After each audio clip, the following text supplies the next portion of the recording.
5 days before I was supposed to walk down the aisle in a custom gown, my father called to cancel his role in my wedding. His reason was that my sister was crying in a bathroom, feeling insecure about my happiness. My mother backed him up, telling me to walk alone and stop making drama. But on my wedding day, when those grand mahogany doors finally opened, I was not walking alone. And the man holding my arm made my father stand up in the back row in absolute pure cold terror. I am Allison, 33 years old, and a luxury public relations director. Before I reveal the secret that completely destroyed my family facade, let me know where you are watching from in the comments below. Please hit that like button and subscribe if you have ever had to set ruthless boundaries with toxic relatives who tried to sabotage your joy. It was a Tuesday evening, exactly 5 days before I was set to marry David. David is 35 years old and a brilliant corporate tax attorney with a mind like a steel trap. We were sitting in the living room of our downtown condo, surrounded by seating charts and vendor contracts. We had meticulously planned every detail of our $150,000 wedding, paying for every single cent in cash. My phone buzzed on the coffee table. The caller ID flashed the name Richard, my 60-year-old father, a man who ran an import-export business and cared about nothing more than projecting an image of upper-crust wealth. I answered and put it on speaker so David could hear. I expected him to ask about parking arrangements at the country club. Instead, his voice came through the speaker flat and devoid of warmth. "Allison, we have a situation. I am not walking you down the aisle on Sunday." I froze, the pen slipping from my fingers. I looked across the table at David, who immediately set down his highlighter and frowned. "What are you talking about, Dad?" I asked, my voice tight. "Are you sick? Did something happen?" A loud, dramatic wail echoed in the background of the call. It was a sound I had been conditioned to cater to for 3 decades. It was Brittany, my 30-year-old sister. She is the undisputed golden child of our family, an aspiring social media influencer whose entire existence revolves around being the center of attention. "She is crying in the guest bathroom right now," my father stated, sounding irritated at me rather than her. "Your wedding is triggering her insecurities." "Triggering her insecurities?" I repeated, truly believing I had misunderstood him. "Dad, it is my wedding week. What could possibly be triggering her?" "She feels overshadowed," Richard explained coldly.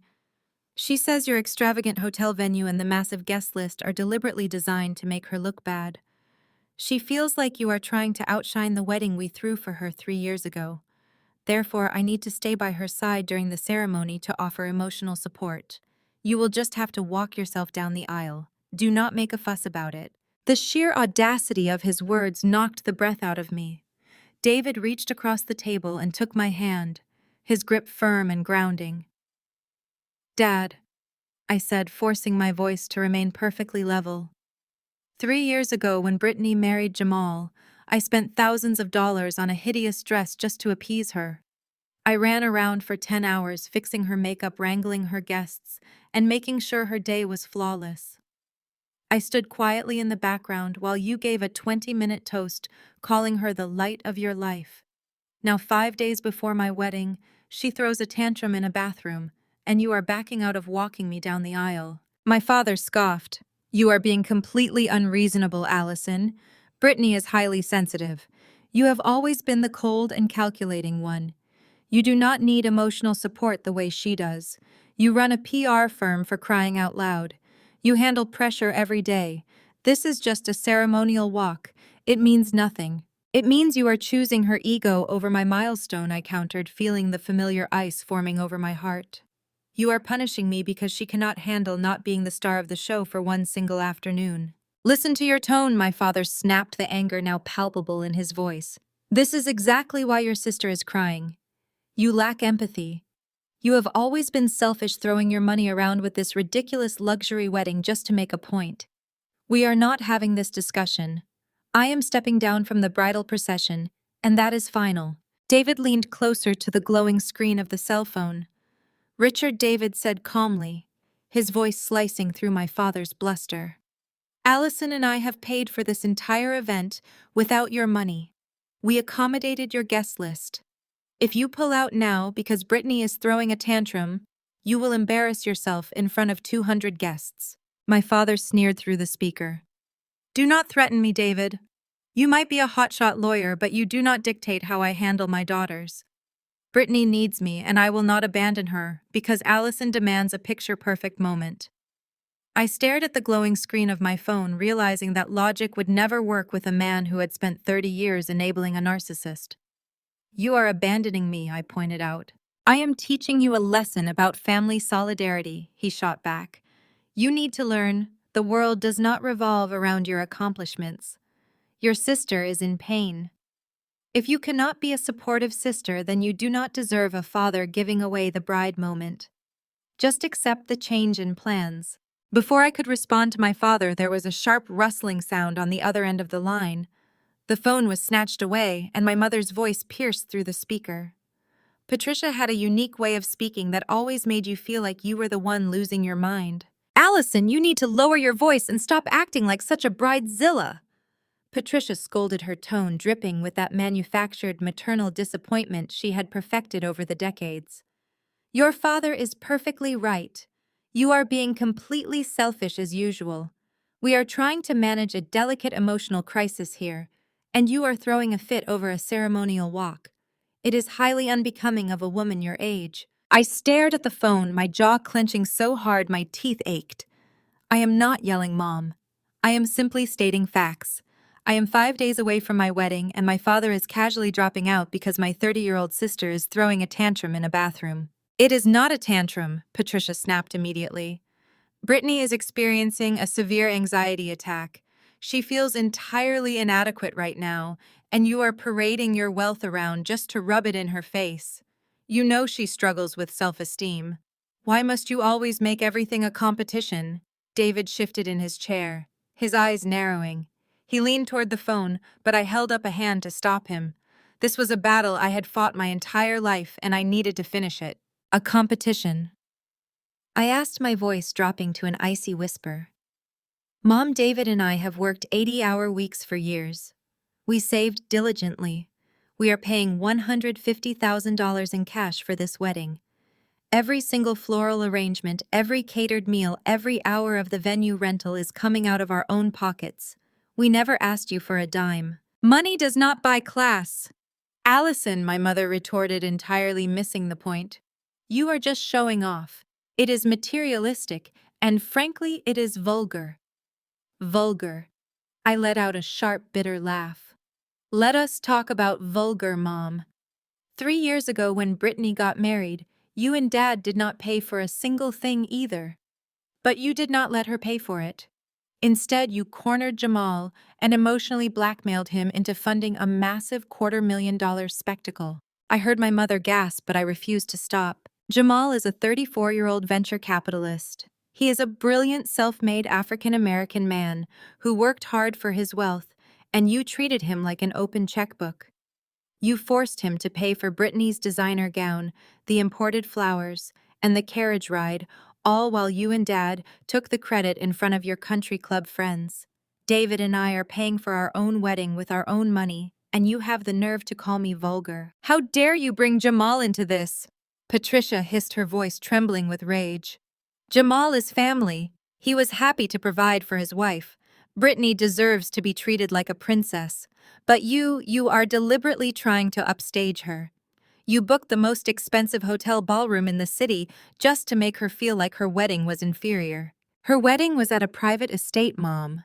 It was essentially a royal coronation, I pointed out, maintaining my cold, logical tone. How exactly is my hotel wedding upstaging her? Because you are rubbing your financial independence in our faces, Patricia blurted out.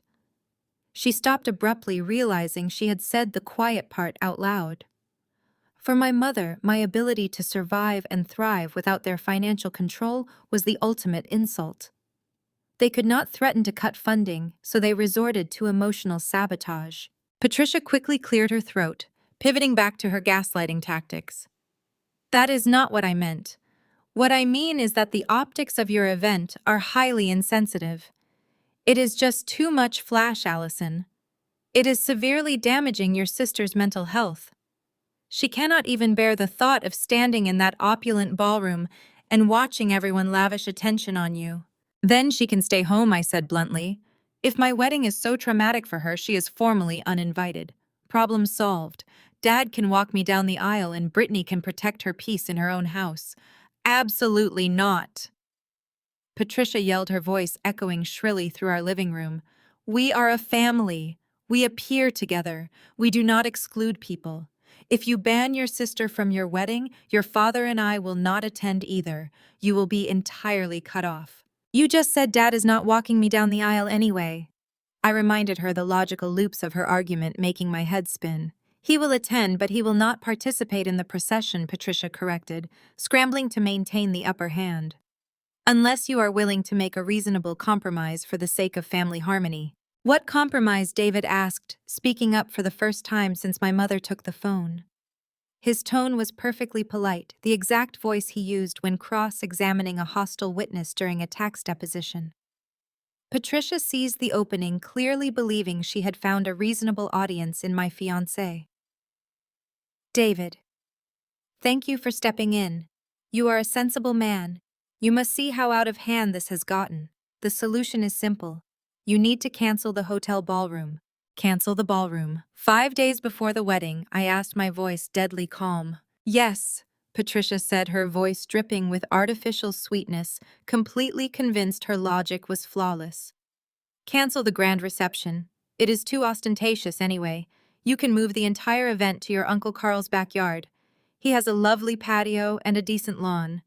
We can hire a nice local barbecue caterer. It will be intimate, rustic, and far less threatening to Brittany's emotional state.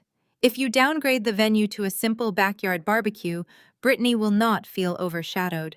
If you do this small favor for the family, then your father will happily walk you down the aisle. The sheer lunacy of the demand hung in the air. My mother was completely serious. She genuinely expected me to throw away a $150,000 non-refundable investment, force 200 formally dressed guests to eat pulled pork on paper plates in a cramped suburban backyard, all so my 30-year-old sister would not feel jealous of a hotel ballroom. David leaned back in his chair, his eyes locking onto mine. We both knew this was not about wedding aesthetics or sibling rivalry. This was a calculated, vicious power play. They needed me to shrink. They needed my life to look smaller, cheaper, and less successful than Brittany's carefully curated existence. They were fully prepared to humiliate me in front of my professional peers, my friends, and my new husband's entire family, just to protect the fragile ego of their golden child. A backyard barbecue, I repeated slowly, letting the sheer absurdity of the words settle into the room. I felt no tears threatening to fall. The well of grief for my family had officially run completely dry. No, Mom. I said, my voice steady and completely devoid of emotion. We are not canceling the hotel ballroom, and we are not moving my luxury reception to Uncle Carl's backyard to pacify my sister. Patricia gasped loudly.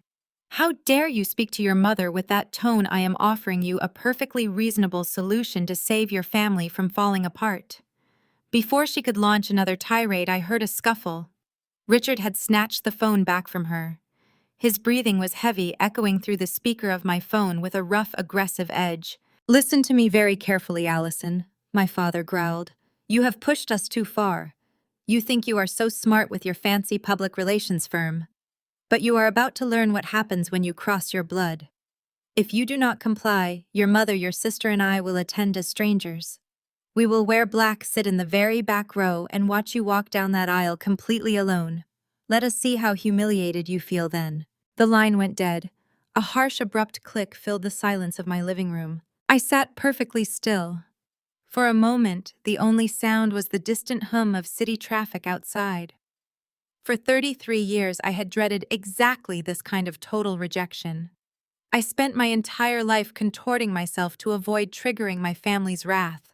I minimized my achievements, hid my financial success, and swallowed countless insults to keep the peace while enduring the blatant favoritism shown to Brittany. I had always believed that if I was just accommodating enough, they would eventually love me. But staring at the darkened screen of my phone, the lifelong knot of anxiety in my chest suddenly unraveled. I did not feel the urge to cry. My eyes were completely dry. Instead of the crushing heartbreak I expected, a profound, icy clarity washed over my entire body. The mourning period for the family I always wished I had was officially over. I was no longer a desperate daughter begging for crumbs of affection from a narcissistic mother and a callous father. I was the director of a luxury public relations firm. I managed corporate crises for a living, and my family had just declared themselves a hostile entity. I calmly picked up my wedding planning binder and crossed out Richard, Patricia, and Brittany from the head table seating chart.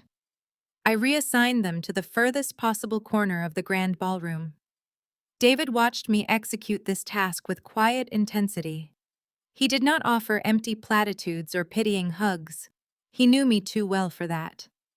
Instead, he leaned back in his leather chair, steepled his fingers, and let his sharp, legal mind take over the situation. "Something about this does not add up," David said, his brow furrowed in deep concentration.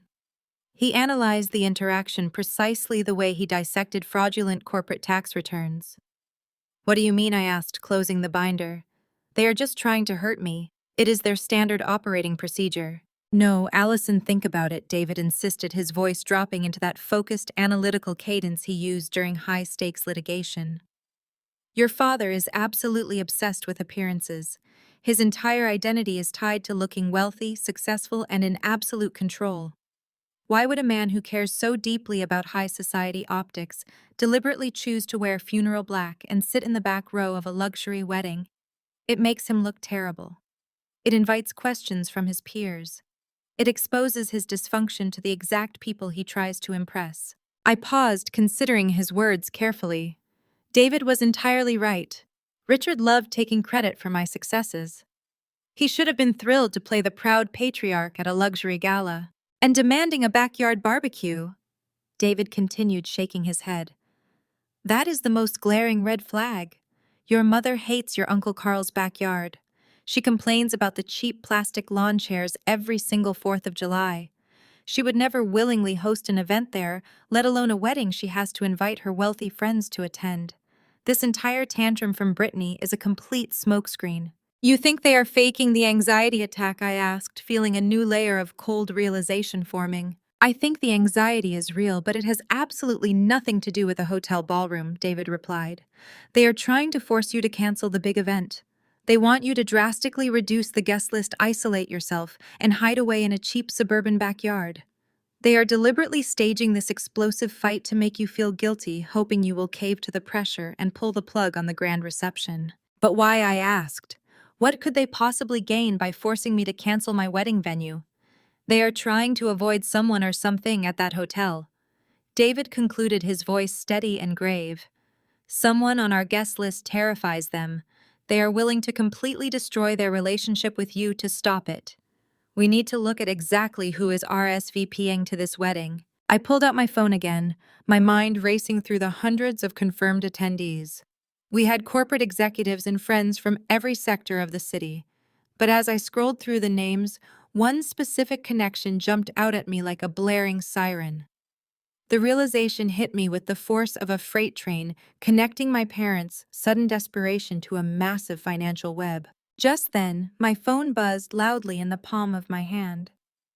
A text message suddenly illuminated the dark screen. It was not from my father, my mother, or my sister. It was from Jamal, Brittany's fiercely intelligent venture capitalist husband. The timing of his unexpected message was simply too perfect to be a coincidence. The true game was just beginning to unfold. Jamal's text message glowed against the dark backdrop of my living room. I stared at the brief, cryptic words. "Allison, we need to meet. Just us. Coffee at 10 tomorrow morning. Do not mention this to Brittany or your parents.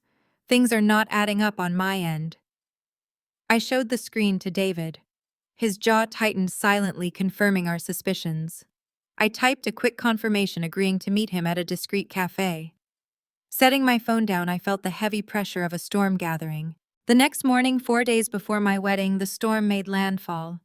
I woke at 6 to check my emails. Instead of client updates, my screen was a blinding wall of alerts. My phone had been buzzing relentlessly for hours. My social media and texts were completely flooded. I opened Instagram and saw a post from Brittany. It was a staged black and white photo of her sitting on a window seat gazing mournfully at the rain, clutching a cup of tea. It was the absolute epitome of manufactured vulnerability. The caption beneath the photo was a masterclass in narcissistic manipulation. Sometimes setting boundaries with toxic family members who try to outshine you is the hardest thing you have to do to protect your peace. The post began.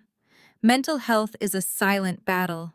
When the people closest to you choose shallow materialism and opulent hotel ballrooms over genuine family connection, it breaks your heart.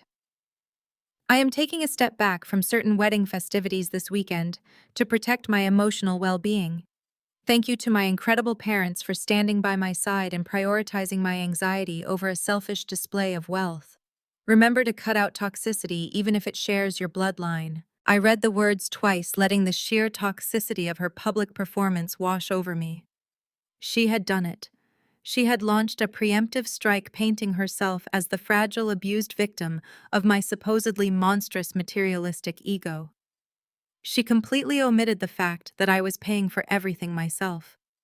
She deliberately framed my independence as a weapon forged specifically to attack her. Within seconds of her post going live, the flying monkeys began their assault.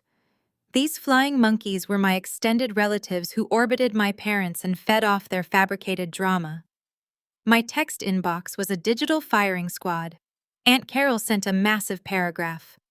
Allison, I am disgusted by your behavior. How could you be so cruel? Your mother is beside herself. Cancel that hotel immediately and apologize. My cousin Greg was next. Seriously, Allison, you are going to let a fancy party destroy your relationship with your only sister? Grow up and stop being such a narcissist. Message after message poured in, each one echoing the exact same rehearsed narrative my parents had carefully planted.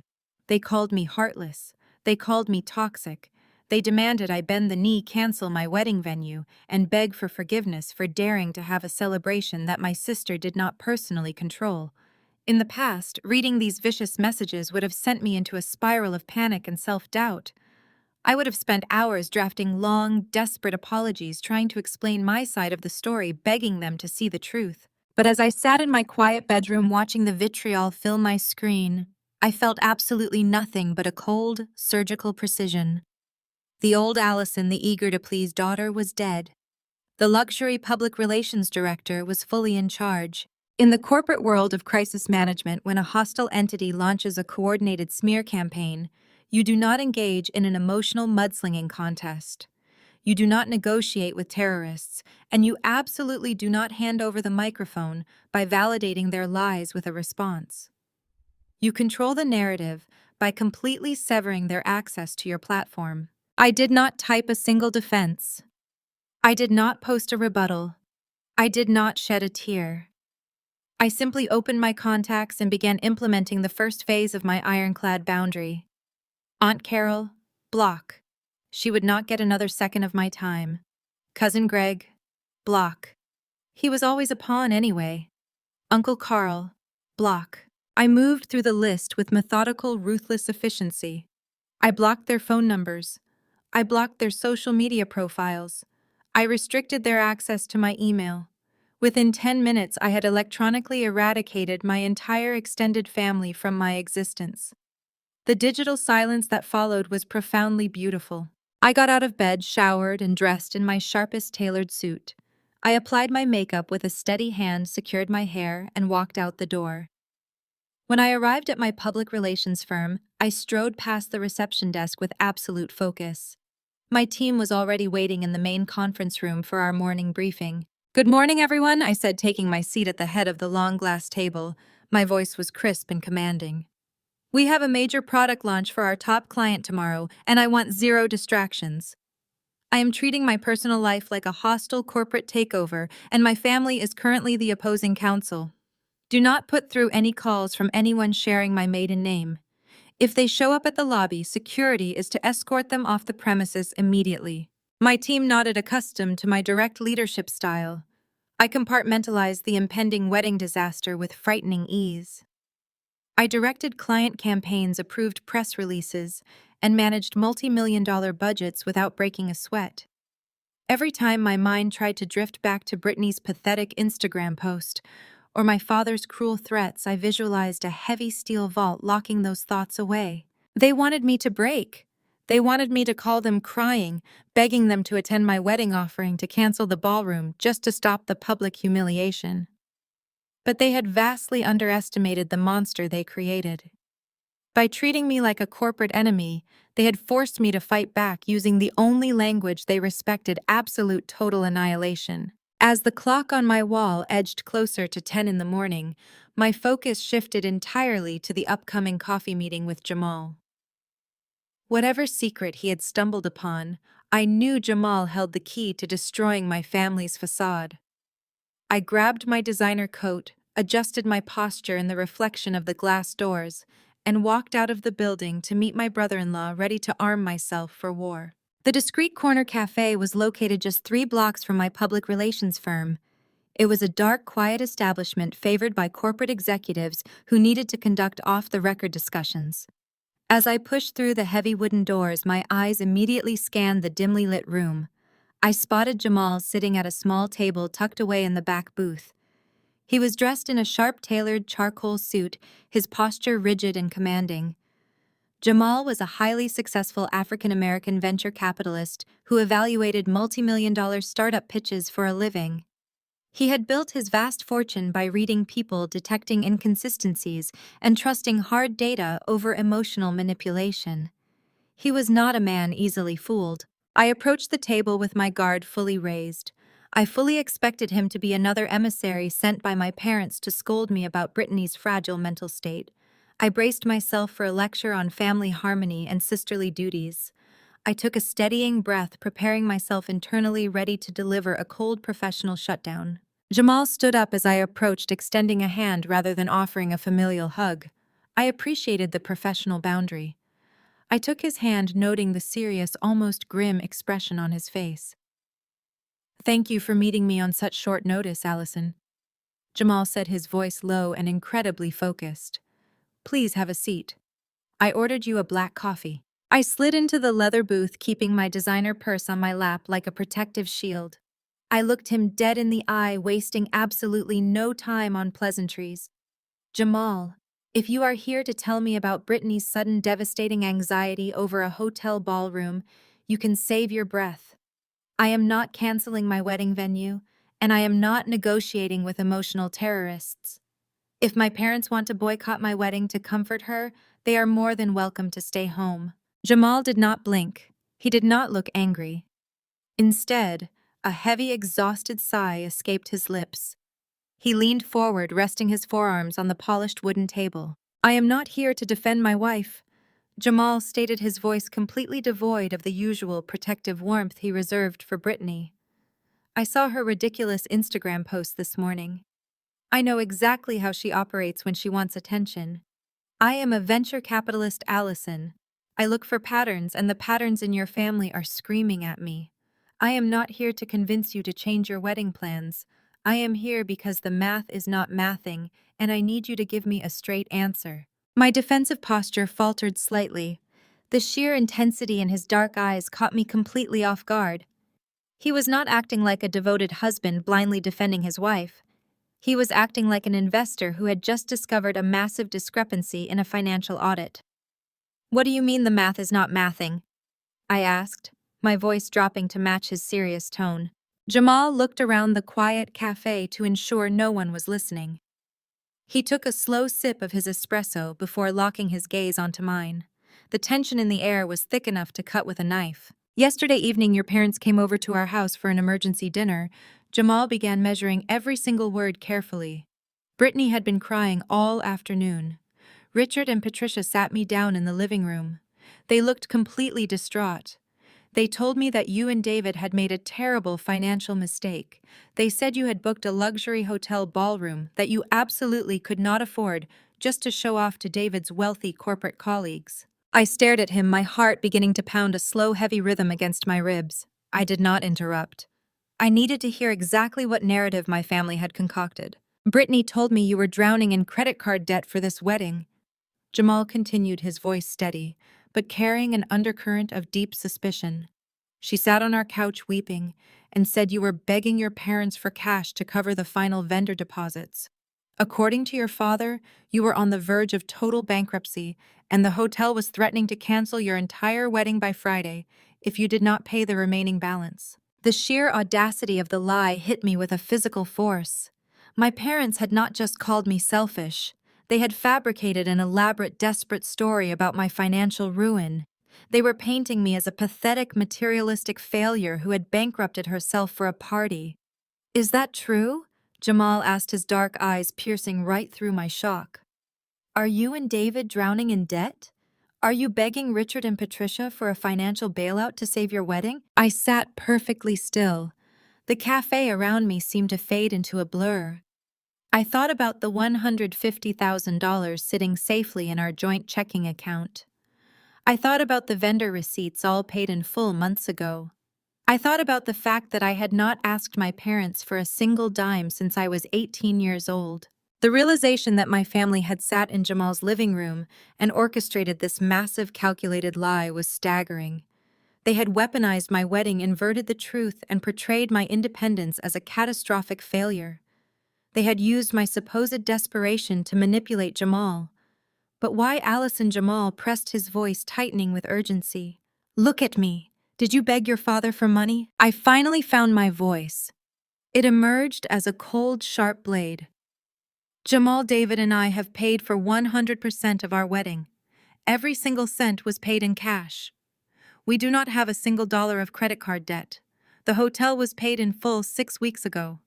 I have not asked my father for money, and I certainly never begged him for a bailout. They are lying to you. Jamal closed his eyes for a fraction of a second. A muscle in his jaw jumped. When he opened his eyes again, the look of betrayal in them was absolutely terrifying. The shift in the atmosphere was instantaneous. He was no longer just a concerned brother-in-law. He was a man who realized he had been played. If you are not begging them for money, Jamal whispered, his voice dangerously soft, then we have a massive, massive problem. I leaned across the table, my corporate crisis instincts kicking into overdrive. What did they do, Jamal? Why would they lie to you about me needing a financial bailout? Because Jamal replied, his voice practically vibrating with suppressed rage. 2 weeks ago, your father came to me in private. He begged me for a wire transfer to save you from complete public humiliation. He told me he needed to protect his little girl. And Allison, I gave it to him. The silence between us grew deafening. The pieces of the puzzle were rapidly clicking into place, forming a picture of deception so vile it took my breath away. The fake anxiety attack, the demand for a backyard barbecue, the desperate lies about my bankruptcy. It was all a carefully constructed smokescreen. I reached into my designer purse, my fingers finding the cold metal of my phone, absolutely ready to pull out the undeniable proof that would blow my family's entire toxic world wide open. I pulled my phone from my designer purse, unlocked the screen with steady fingers, and immediately opened my primary banking application. I slid the device across the polished wooden table so the bright screen sat directly under Jamal's intense gaze. Look at the numbers, Jamal. I commanded, my voice completely devoid of any hesitation. Look at the joint checking account David and I share.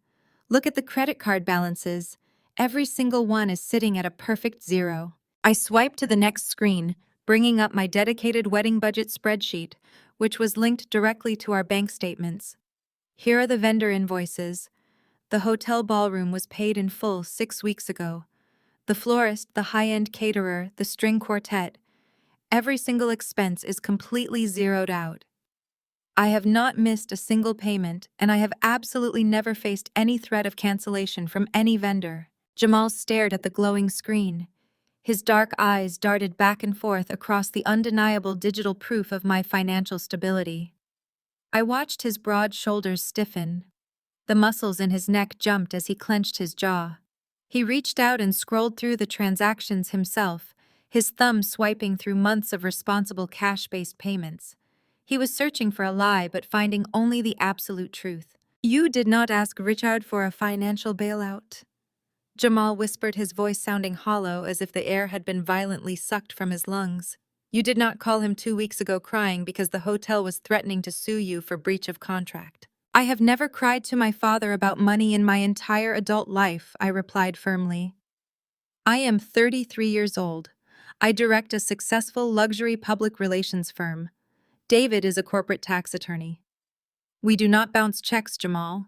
My father fabricated that entire crisis. Why would he tell you the hotel was going to sue me? Jamal pushed my phone back across the table. He leaned back in the booth and ran a large, shaking hand down his face. Because 2 weeks ago, Richard came to my office unannounced. He looked completely defeated. He closed my door, sat in the chair across from my desk, and actually shed tears. He told me you and David had vastly underestimated the cost of a luxury wedding. He claimed you were hiding hundreds of thousands of dollars in secret credit card debt from David, and that the stress was pushing you toward a nervous breakdown. My stomach churned with pure disgust. The depth of my father's deception was staggering. He used my impending marriage to portray me as a reckless, hysterical woman hiding financial ruin from her own fiancé. He weaponized the very concept of mental health to manipulate my brother-in-law. What exactly did he ask you for? I demanded, the icy rage crystallizing in my veins. He asked for $300,000. Jamal said, the words falling like concrete blocks onto the table. He called it an emergency bridge loan to save your dignity. He said if David found out about your secret debt, he might call off the wedding. Richard begged me to wire the money directly to his personal holding account. He insisted that he would personally handle paying off your aggressive creditors and the hotel management so you would not have to suffer the ultimate humiliation of bankruptcy. The silence that descended upon our small corner of the cafe was deafening. I felt a cold sweat break out along my spine. $300,000. My father had extorted nearly $250,000 from Jamal, using my name, my wedding, and my reputation as collateral. You transferred the money, I stated. It was not a question. I am a venture capitalist, Allison Jamal said, his voice dropping to a dangerous, lethal register. I manage millions. 300,000 is a drop in the bucket to protect my family from public ruin. I love Brittany. I thought I was protecting her sister. I wired the funds the very next morning. Richard assured me he would pay me back with interest once his next international shipping container deal closed. I let out a sharp, humorless laugh. There were no aggressive creditors, Jamal. There was no secret debt. David manages our household taxes. He sees every penny I spend. My parents concocted a massive, elaborate lie to steal your money. And now I know exactly why they are trying to force me to cancel my wedding venue and move the reception to Uncle Carl's miserable backyard. Jamal narrowed his eyes, his sharp, analytical mind rapidly catching up to the psychological warfare at play. Why, he asked. Because if I hold my wedding at a 5-star hotel, you will be there. I explained the entire twisted puzzle, finally assembling itself perfectly in my mind. You will be sitting at the head table. You will have a few drinks. You will lean over to me or David, and you will say how glad you are that we pulled off the event despite the financial trouble. You will mention the $300,000 bailout, and the second you open your mouth, their entire scam will blow up in their faces. Jamal inhaled sharply, the realization hitting him like a physical blow. They need you to cancel the wedding, he said softly. Exactly, I confirmed. If I cancel the grand reception and retreat to a cheap backyard barbecue in shame, it perfectly fits the narrative they sold you. It proves to you that I really am broke. It permanently prevents you from ever talking to David about the hotel bill. This is about Richard concealing wire fraud, Jamal said, clenching his fists. He stole $300,000. We need to go to David's law office right now. I will not let your father get away with this deception. We will expose every single lie. We left the cafe immediately and took a private car straight to David's law firm in the financial district. The ride was silent, both of us mentally preparing for the legal warfare ahead. David was a senior partner at a top-tier corporate tax firm operating out of a sleek corner office on the 40th floor. When Jamal and I strode past the reception desk and closed David's heavy oak door behind us, David took one look at our faces and knew the wedding crisis was merely the tip of a terrifying iceberg. I sat in the leather guest chair and gave David the rapid-fire summary of the extortion. I told him about the manufactured anxiety attack, the fake bankruptcy story, and my parents' desperate push for a backyard barbecue to keep me isolated. Then Jamal stepped forward and delivered the killing blow. Richard extracted $300,000 from me via wire transfer, Jamal stated, handing David his phone to display the digital confirmation receipt. He claimed it was an emergency loan to save Allison from aggressive wedding vendors and protect her from public humiliation. David did not display shock. His expression shifted instantly into the cold, calculated demeanor of a predatory tax attorney. He took Jamal's phone, scrutinized the routing numbers, and then turned to his multiple desktop monitors. This was not routed to Richard's personal checking account, David said, his fingers flying across his keyboard. This routing number belongs to a commercial holding account. Jamal, you previously injected a $2 million venture capital investment into Richard's import-export business, correct? Yes, Jamal confirmed, pacing the length of the office. $2 million for a 20% equity stake to expand his shipping logistics across Southeast Asia. He provides me with quarterly financial summaries showing steady, modest growth. David let out a sharp, cynical laugh. Corporate tax evasion is my specialty, Jamal. Let us see what Richard's public corporate filings actually say when a forensic expert takes a look. David logged into his secure legal databases, pulling up state incorporation records, federal tax lien registries, and commercial property deeds. For 20 tense minutes, the only sound in the room was the rapid clicking of David's keyboard and the hum of the city traffic far below. I watched the screens fill with complex spreadsheets, corporate flowcharts, and banking registries. Finally, David stopped typing. He leaned back in his chair, rubbing his chin. The depth of the financial rot he had just uncovered was staggering. Your $2 million investment never went toward shipping logistics, David announced, turning his monitor so Jamal and I could see the highlighted red flags. Richard has been utilizing a classic layering technique. He set up 4 different offshore shell entities registered in the Cayman Islands. He is funneling corporate revenue out of the primary business account and into these untraceable shells using fake vendor invoices. Fake vendor invoices. Jamal repeated, his hands gripping the back of my chair. Explain exactly what you mean. Look at these expense reports, David commanded, pointing to a column of numbers. Richard's business is claiming massive quarterly expenditures for overseas freight storage. But the companies billing him for these storage fees do not exist. They are shell corporations registered to a post office box. He is essentially billing his own company for phantom services, paying those fake invoices with your venture capital money, and moving the cash offshore. I stared at the screen, feeling a wave of absolute disgust. My father, the man who constantly berated me for my career choices, was running a sophisticated financial scam. And what about the $300,000 he took from me last week? Jamal demanded. That wire transfer constitutes textbook federal wire fraud, David explained, pulling up a different legal document. Richard used a deceptive narrative regarding Allison's wedding to solicit funds across state lines via electronic transfer. But more importantly, as a majority shareholder and operating officer of a company you invested in, he has committed a severe breach of fiduciary duty. He is intentionally bleeding the primary company dry. So, the business is bankrupt, I asked, piecing the horrible reality together. Worse than bankrupt, David said grimly. There are massive reporting gaps in his federal filings for the past 3 years. He is grossly underreporting his taxable income to the Internal Revenue Service while siphoning the liquid cash into these offshore accounts. The company is completely hollowed out.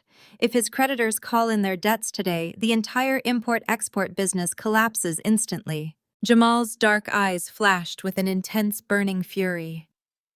I am going to destroy him. I am going to freeze his remaining operating capital and drag him through federal court until he has nothing left but the suit on his back. We will absolutely destroy him. David agreed, his voice deadly and precise. But we will do it the right way. We are going to compile a comprehensive evidence dossier. I am going to prepare an IRS Form 3949-A. That is the official information referral form used to report suspected tax fraud, including false exemptions, organized tax evasion, and failure to pay tax. Once the IRS Criminal Investigation Division gets a hold of this paper trail, they will freeze all of his domestic assets, seize his commercial properties, and initiate a full federal audit. They will lock him up, Jamal stated, a predatory satisfaction creeping into his voice. Federal prison is highly likely for wire fraud of this magnitude, David confirmed. But the timing of this execution is everything. If we confront Richard right now, he will panic, attempt to shred the remaining physical documents, and possibly try to flee the country using the offshore cash he has already hidden. We need to lock down the trap completely before we pull the trigger. I sat perfectly still, digesting the monumental shift in our reality. My parents were not just toxic narcissists, they were desperate, cornered criminals. They had tried to force me to cancel my wedding and hide in a backyard to prevent Jamal from speaking to David and uncovering this massive financial crime. They were willing to sacrifice my entire life to protect their illegal operations. How much time do you need to finalize the legal snare? I asked David, my voice turning to pure ice. Give me 48 hours to secure the digital footprints and draft the federal reporting documents, David replied, closing his laptop with a definitive snap. I am going to trace every single fake vendor invoice and map out the exact web of offshore shell entities. He is leaving a glaring digital trail that leads straight to a federal indictment. My venture capital firm has a forensic accounting team on retainer, Jamal said, his tone calculating and ruthless. I will have them run a shadow audit on Richard's business operations immediately to see how much of my $2 million investment was illegally diverted. Make sure your forensic team operates completely under the radar, David warned. We cannot afford to trigger any automated alerts on Richard's commercial banking accounts. If he suspects we are looking into the ledgers, he will start moving the remaining liquidity. We have to keep him totally oblivious until we are ready to strike. I stood up from the leather guest chair, feeling a dark, empowering surge of absolute clarity. My entire life, my family had meticulously gaslit me, manipulated me, and treated my hard-earned success as a pathetic joke. Now they were actively trying to ruin my wedding day to conceal their own catastrophic failures. They want a dramatic family performance, I said, looking between the two brilliant men standing in the office. They want to wear black, sit in the back row of my luxury reception, and watch me walk down the aisle completely alone. They want to humiliate me in public to maintain their own twisted sense of superiority. Jamal turned from the window, his eyes narrowing with lethal intent. So we give them exactly what they want, he proposed. We let them think they have completely broken you. We let them attend the wedding thinking their terrible secret is perfectly safe. Exactly, I agreed, a cold smile touching the corners of my mouth. We do not confront them today. We do not answer their passive-aggressive text messages or engage in their social media smear campaigns. We act completely normal. We let them walk into my 5-star hotel ballroom wearing their funeral attire. We let them take their seats in the back row, fully believing they have won the ultimate power struggle. David stepped around his large mahogany desk, picking up the printed documentation of the fake vendor invoices. And while they are sitting there basking in their own manufactured drama, we unleash absolute financial devastation, David concluded. By the time they realize they have walked directly into a massive legal ambush, it will be far too late for them to run. I looked at Jamal, seeing the unwavering support and shared fury in his expression. We had the financial weapons. We had the legal authority. Now we just needed the perfect stage for the execution. David turned back to his monitors. He needed to follow the digital path of the $300,000 wire transfer Jamal authorized 2 weeks ago. The money landed in the holding account, but David tracked its ultimate destination. Jamal paced the length of the office, realizing his in-laws played him for a fool was tearing his pride apart. Look at this, David commanded. He had bypassed another layer of corporate obfuscation. I stood next to Jamal, staring at the complex flow of digital transactions. David highlighted a specific sequence of transfers. The money did not stay in the holding account for more than 48 hours, David explained. Richard used structured transfers to avoid federal reporting triggers. He funneled the cash through the Caymans, then immediately wired it right back onto domestic soil. Where did it go? Jamal demanded, his voice thick with tension. Did he pay off the commercial vendors? No, David said quietly. The business is completely bankrupt. There is zero operating capital left. Richard did not use a single dime of your loan to save his company. He routed the entire $300,000 into a private domestic trust, and the sole beneficiary of that trust is your wife. Jamal froze. The silence in the office became absolute. Brittany, I asked, feeling a fresh wave of nausea. Why would my father launder this money just to hand it to Brittany? David brought up a new screen accessing public court records tied to Brittany. Because Brittany is drowning in debt. David revealed, his voice clinical. I do not mean typical credit card debt. I mean high-stakes, devastating financial ruin. Jamal grabbed the back of the leather chair, his knuckles turning white. Show me the expenditures, Jamal ordered. Show me what my wife has been doing with the money I invested. David opened a series of financial disclosures tied to the trust. The numbers were staggering. There were dozens of wire transfers directed to luxury casinos in Las Vegas. She has a massive gambling addiction, David stated. She has been taking weekly trips to Vegas. Look at the dates. Jamal stared at the screen in pure horror. She told me those were influencer trips, he whispered. She said she was attending wellness retreats. I completely funded her travel expenses. I paid for her first-class flights and luxury hotel suites. She was hitting the high-limit tables, David confirmed. But the gambling is only half the problem. Look at these retail accounts. The screen displayed a horrifying list of unpaid balances at high-end luxury boutiques. There were hundreds of thousands of dollars in debt for designer handbags and diamond jewelry. My sister, the golden child who lectured me about my vulgar display of wealth, had been living a complete lie. She maintained her flawless Instagram aesthetic by racking up massive debt. Your father has been using his company as a personal slush fund to cover her illicit activities, David explained. Richard and Patricia could not let their precious golden child face the consequences of her actions. They could not let the country club find out that their perfect daughter was a degenerate gambler facing lawsuits. So they bled the family business dry to pay her debts. And when they ran out of corporate funds, Jamal said, his voice dropping to a terrifying, deadly calm, they used me. Exactly, I said, the magnitude of the betrayal settling heavily in my chest. They manipulated you into investing $2 million into a hollow company. When Brittany burned through that money, they needed an immediate cash injection to keep her out of legal trouble. So they used my wedding.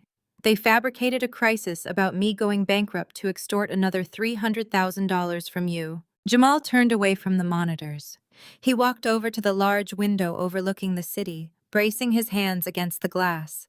He looked like a man who had just watched his entire reality shatter into a million jagged pieces. My entire marriage is a financial facade, Jamal said. Brittany played the fragile wife who just wanted a simple life. Richard and Patricia played the proud parents. They welcomed me into their home. They called me a son. And the entire time they were looking at me as nothing more than an automated teller machine. They used my wealth to fund her addiction and cover their crimes. They treated you exactly how they have always treated me, I told him. They do not see us as family, Jamal. They see us as resources. They extract what they need and they discard the rest. We now understood the complete picture.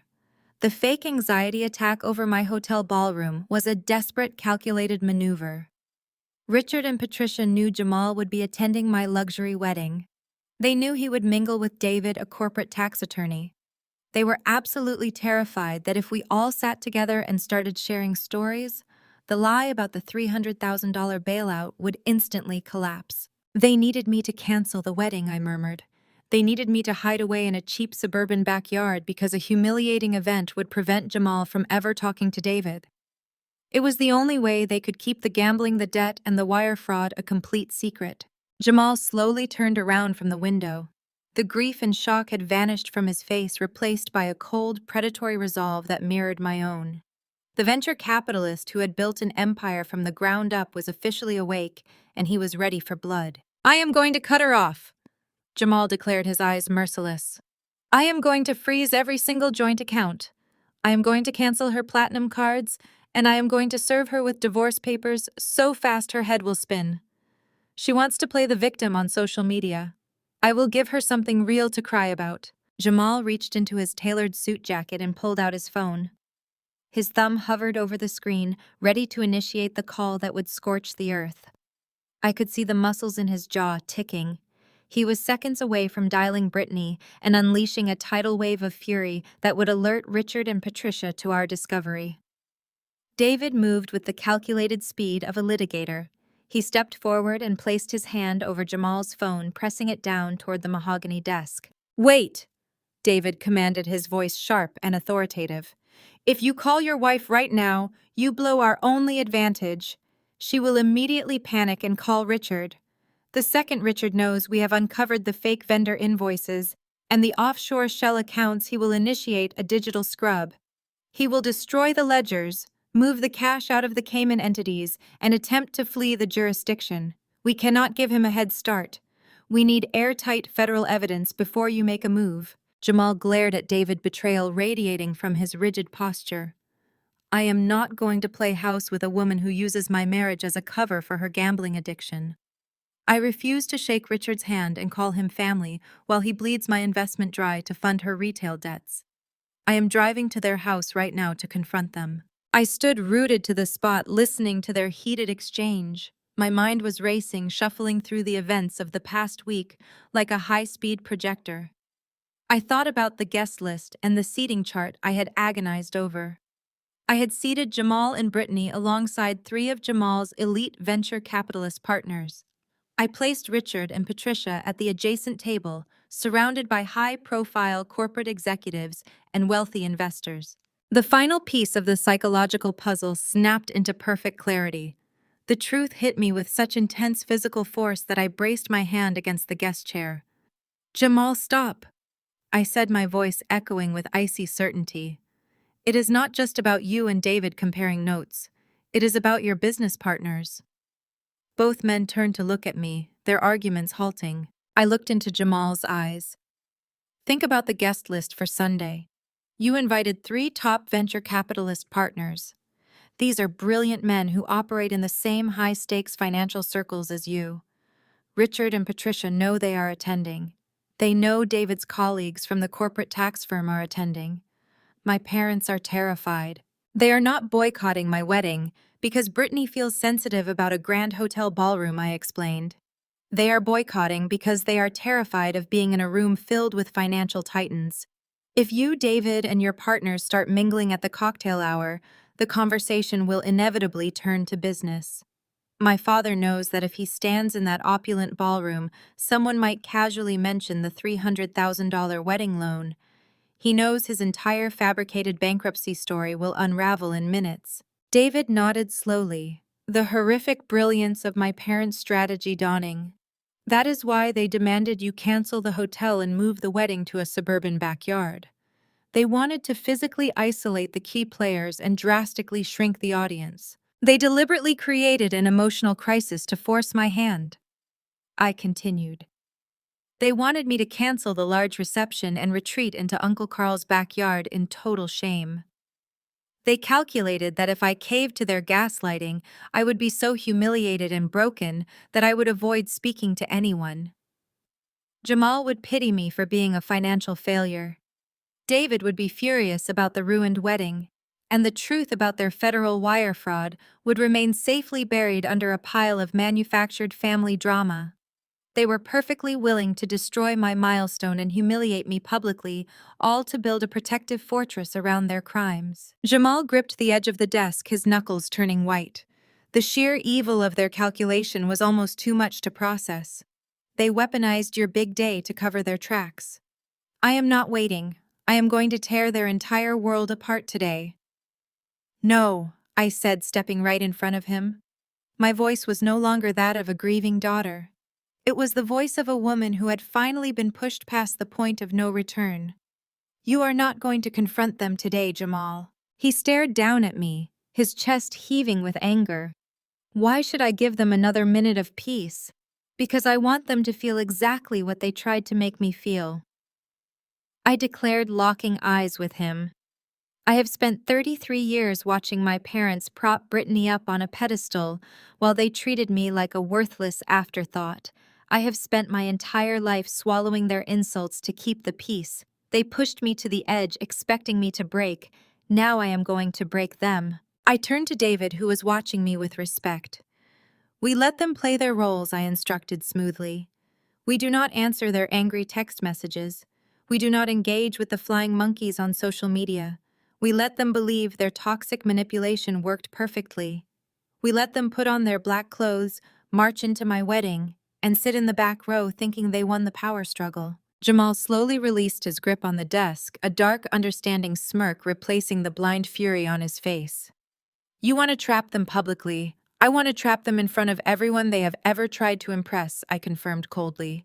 Let them think they hold all the cards. We execute this on my wedding day. The next 48 hours were a masterclass in silent, synchronized warfare. While my parents and Brittany continued to bombard my phone with passive-aggressive text messages about family loyalty, we were entirely consumed by the logistics of their total destruction. Patricia sent me long paragraphs about how I was breaking my father's heart by being so stubborn. She claimed that my refusal to move my wedding to Uncle Carl's backyard was proof of my underlying narcissism. Every time my phone vibrated with another one of their delusional complaints, my resolve hardened into an impenetrable block of ice. I did not shed a single tear. I only felt a cold surgical precision. Jamal did not return to the sprawling estate he shared with my sister. Instead, he booked a private suite under an alias at a luxury hotel downtown, citing back-to-back venture capital meetings to keep Brittany completely oblivious. Jamal approached his task with the calculated coldness of a man who had just discovered his entire marriage was a fraudulent transaction. He looked at the bank statements documenting Brittany's exorbitant casino debts, and I saw a chilling void form in his eyes. There was no sadness left in him, only a burning desire to deliver absolute consequences. He moved with the ruthless efficiency that had made him a titan in the investment world. His first directive was absolute severance. Working alongside his personal wealth managers, he systematically untangled every digital thread connecting his massive fortune to Brittany. He secretly revoked her access to his primary offshore holdings and transferred the bulk of his liquid assets into heavily guarded trusts she could not touch. He also instructed his legal team to prepare a comprehensive lawsuit against Richard demanding the immediate repayment of the stolen $300,000 plus punitive damages. The paperwork was ruthless, leaving absolutely no room for settlement or negotiation. Then came the immediate consumer accounts. He identified her two primary platinum credit cards, the ones she used to fuel her catastrophic gambling binges in Las Vegas and purchase her endless supply of designer handbags. He did not cancel them outright, knowing a declined card at a boutique would trigger an immediate panic call to Richard. Instead, he set a localized digital freeze. The cards would continue to work for small, insignificant purchases like coffee or gas, keeping her completely sedated and unaware. But any transaction over $50 would trigger an automatic delay. While Jamal was methodically cutting off the financial oxygen supply, David transformed our home office into a legal war room. The dining table that had once been covered in elegant floral arrangements and delicate seating charts was now buried under stacks of commercial property deeds, falsified vendor invoices, and banking registries. I sat beside him, acting as the ultimate project manager. I used my public relations background to organize the data chronologically, ensuring that the narrative of their fraud was impossible to misinterpret. David did not sleep. He drank black coffee and drafted the most comprehensive lethal dossier of federal crimes I had ever seen. We printed physical copies of the most damning evidence, placing them into a sleek black folder that David would carry with him to the wedding venue. He filled out the IRS Form 3949A with clinical precision, attaching hundreds of pages of undeniable evidence detailing Richard's organized tax evasion and his failure to report offshore income. David carefully structured the legal narrative to prove that my father had intentionally breached his fiduciary duty to his investors. He mapped the exact flow of the stolen $300,000, tracing it from Jamal's venture capital firm, through the dummy corporations registered in the Cayman Islands, directly into the private domestic trust used to pay off Brittany's gambling debts. He compiled the digital signatures, the routing numbers, and the corresponding dates, creating an impenetrable wall of evidence that no defense attorney could ever dismantle. It was a beautiful, terrifying piece of legal architecture designed specifically to result in a federal indictment. But the true genius of our plan lay in the execution. We knew that if we confronted them early, they would run. If we handed them the evidence on a random Tuesday, they would have time to hire damage control experts, spin a new narrative, and empty their remaining bank accounts.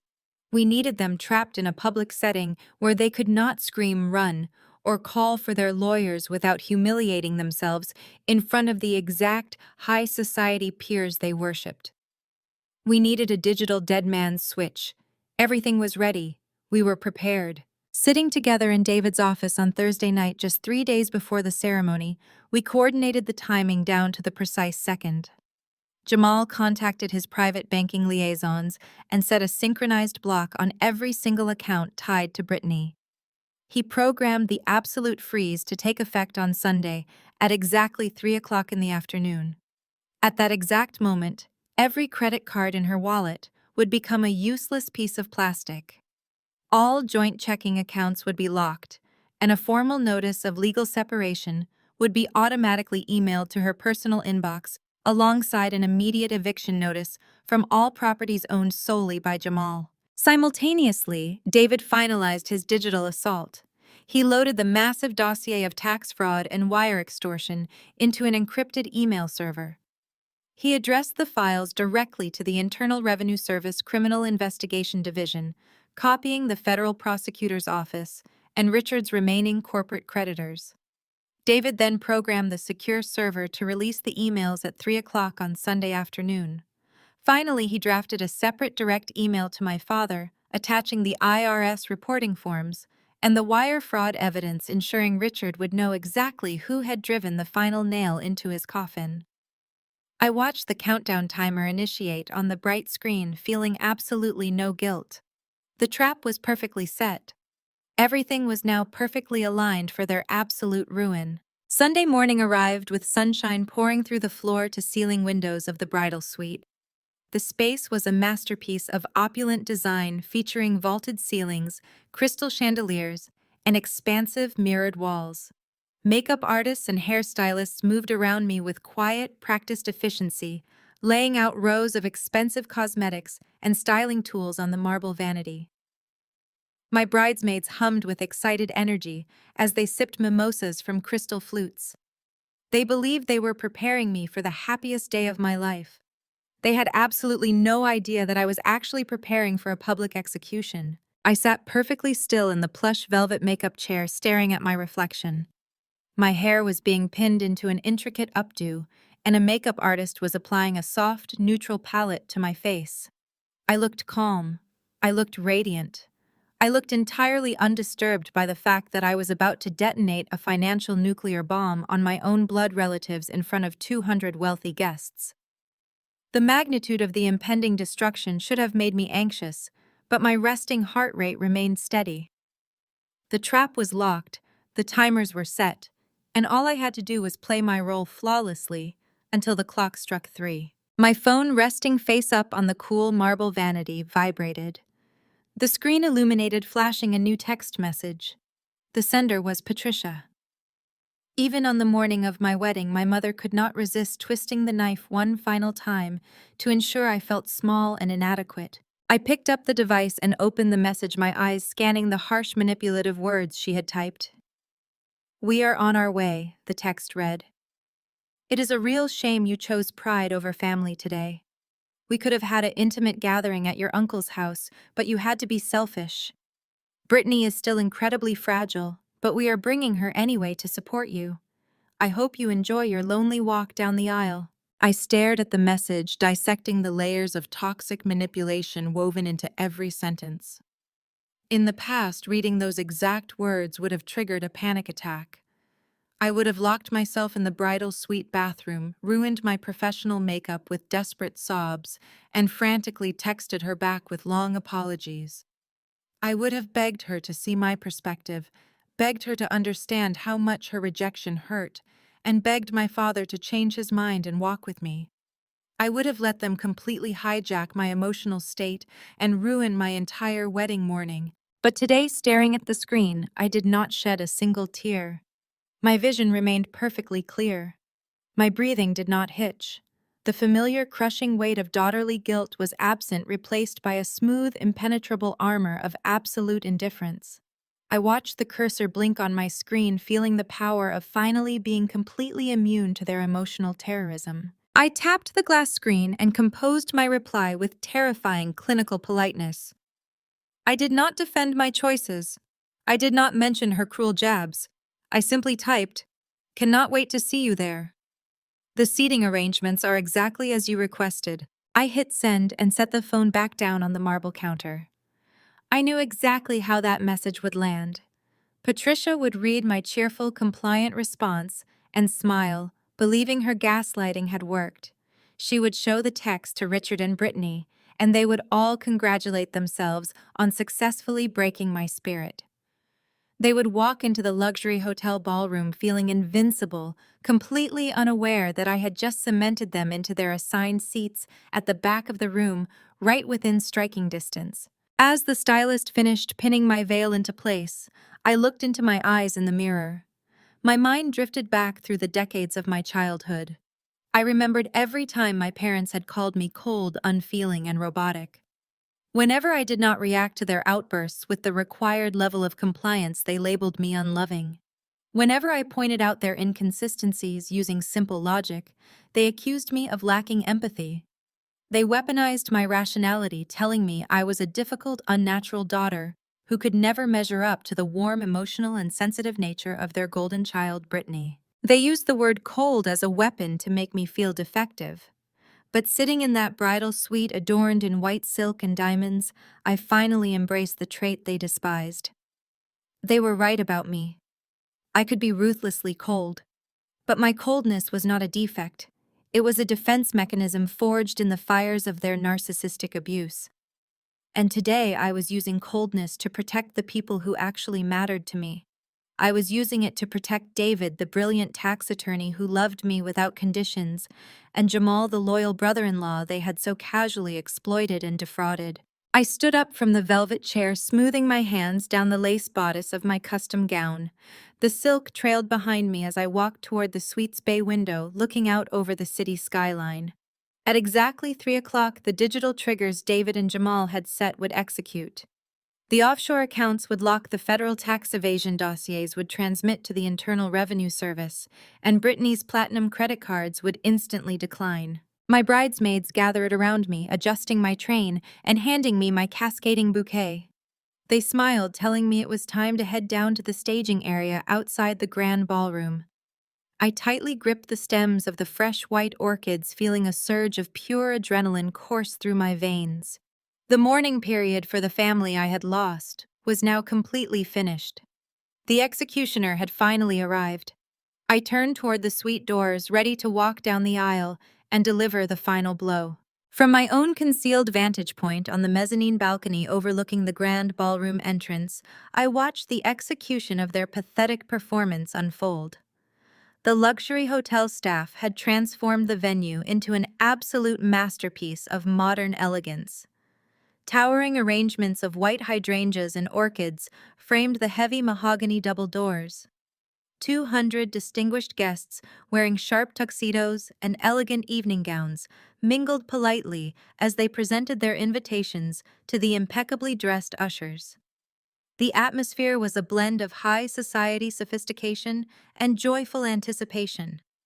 Then the heavy glass doors at the front of the lobby spun open, and the toxic trio made their highly calculated entrance. Richard, Patricia, and Brittany did not walk into my wedding venue. They marched into it like a conquering army arriving at a funeral. Their wardrobe choices were a deliberate, vicious statement designed to drain the joy from the room.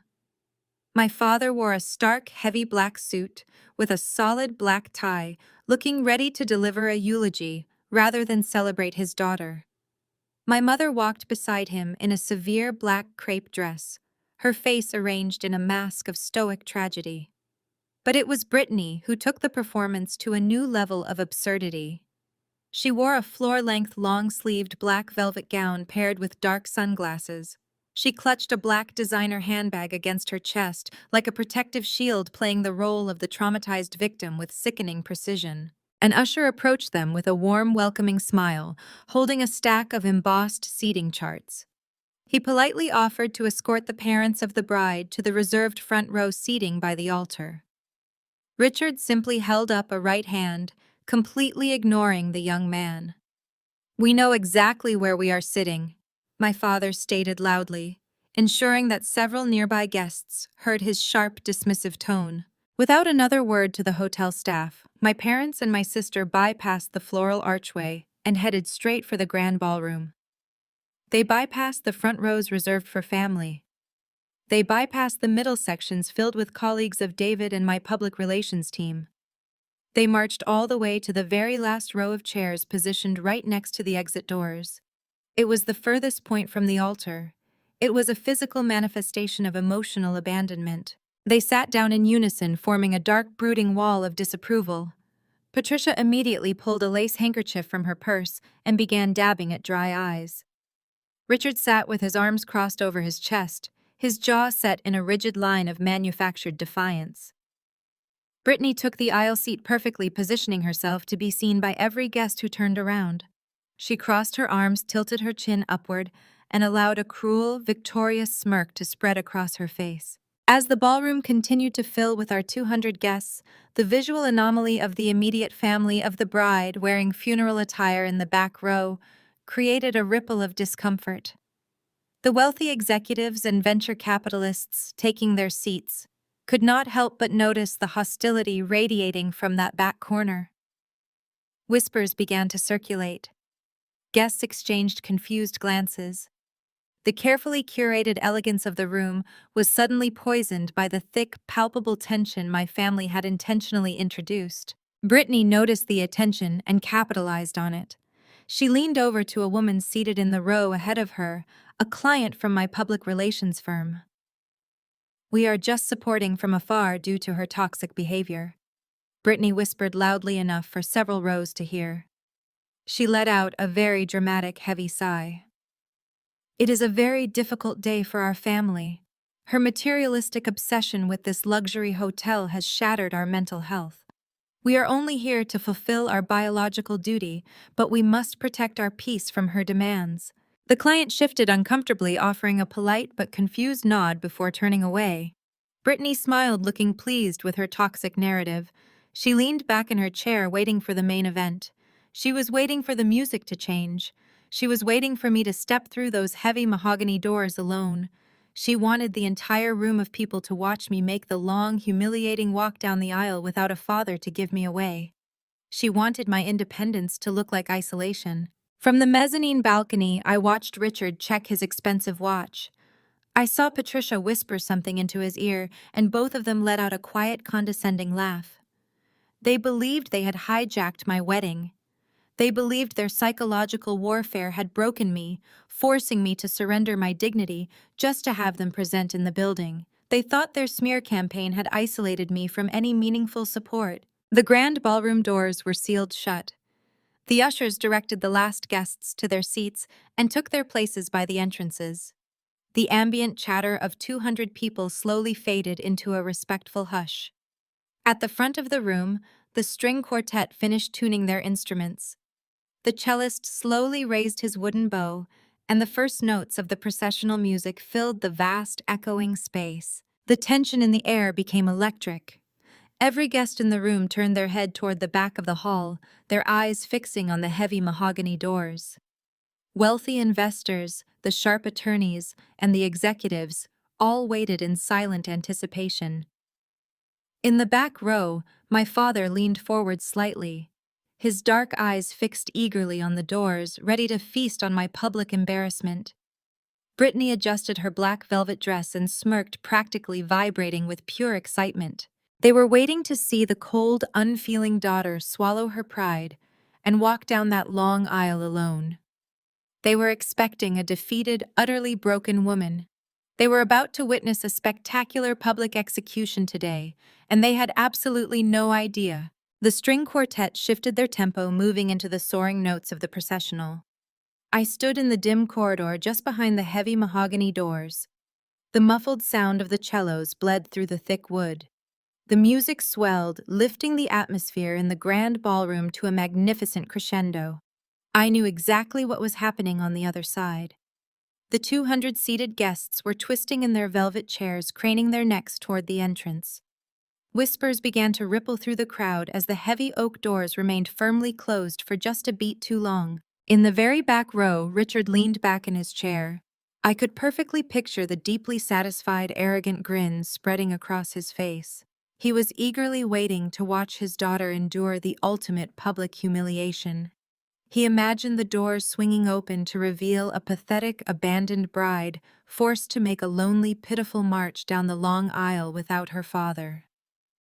Patricia was undoubtedly clutching her black purse, ready to perform a fake, sympathetic sigh.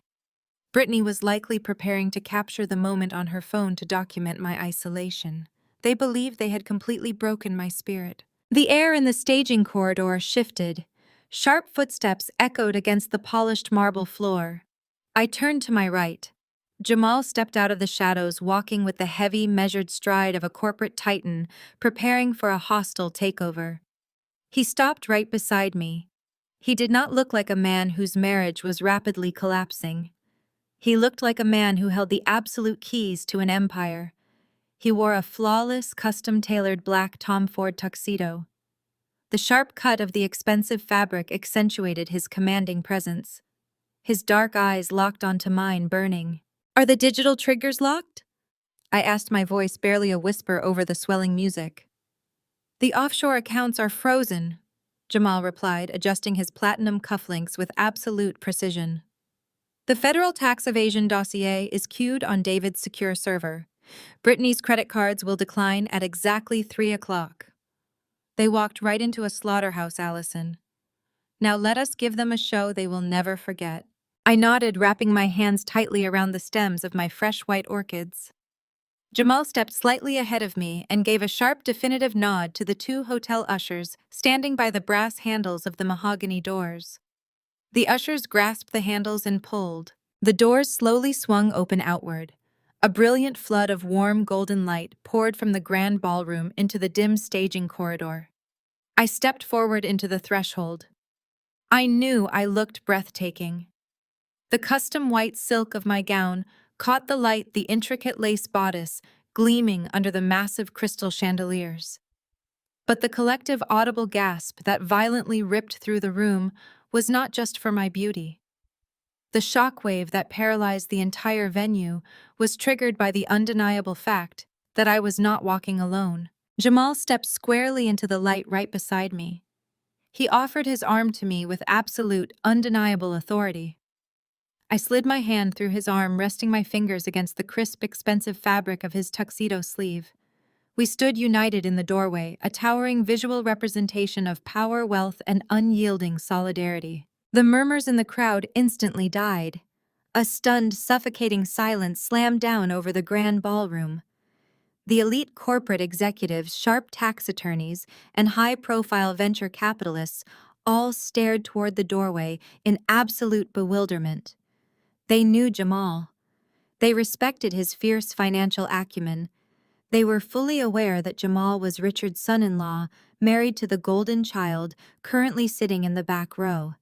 Seeing the wealthy, commanding African-American investor proudly taking the place of the father dressed in funeral black was a massive social earthquake. It completely destroyed Richard's narrative in a single second. I kept my chin high, my posture rigidly perfect, and let my gaze sweep deliberately to the back corner of the room. The psychological devastation was instantaneous and glorious. Richard's smug, satisfied grin vanished, as if it had been violently wiped from his face. All the color rapidly drained from his cheeks, leaving him looking sickly and hollow. His hands gripped the armrests of his chair tightly. He half stood instinctively wanting to stop the procession, but he was completely paralyzed by the hundreds of high-profile guests watching his every move. Patricia let out a sharp, genuine gasp, her hand flying to her throat as if she were actually choking on the reality unfolding in front of her. She frantically looked around, realizing that her wealthy peers were witnessing her husband being publicly replaced by the son-in-law she constantly manipulated. But Brittany's reaction was the true masterpiece.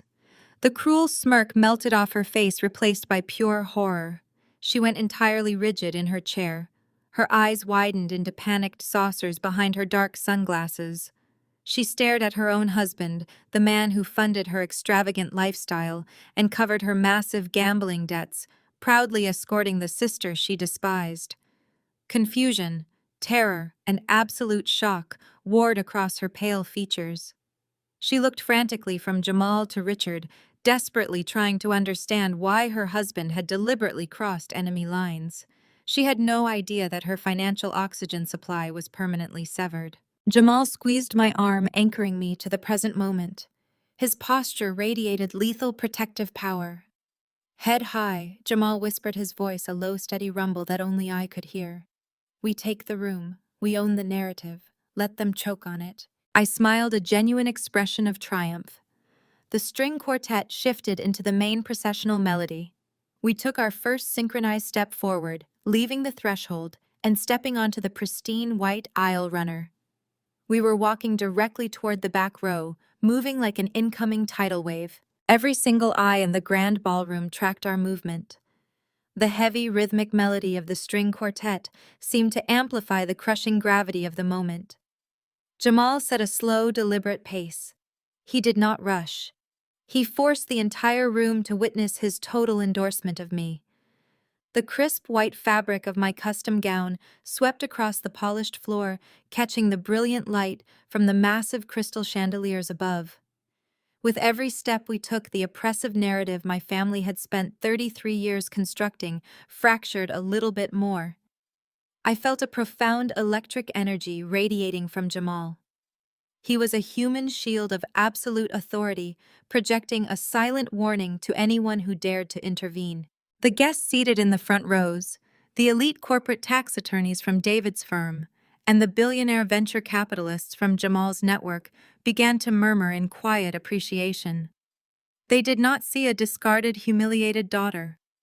They saw a triumphant, powerful bride escorted by one of the most respected financial minds in the city.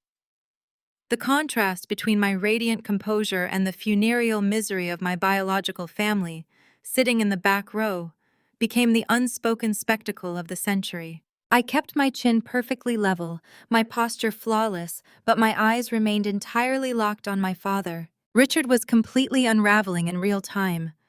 The smug, arrogant grin that had plastered his face just moments ago had been entirely eradicated. The blood rushed from his cheeks, leaving his skin a sickly pale gray. For a man who obsessed over control and public optics, watching his wealthy son-in-law proudly usurp his patriarchal role was the ultimate psychological torture. I watched his large hands grip the padded armrests of his chair so tightly that his knuckles turned stark white. His instinct to dominate took over.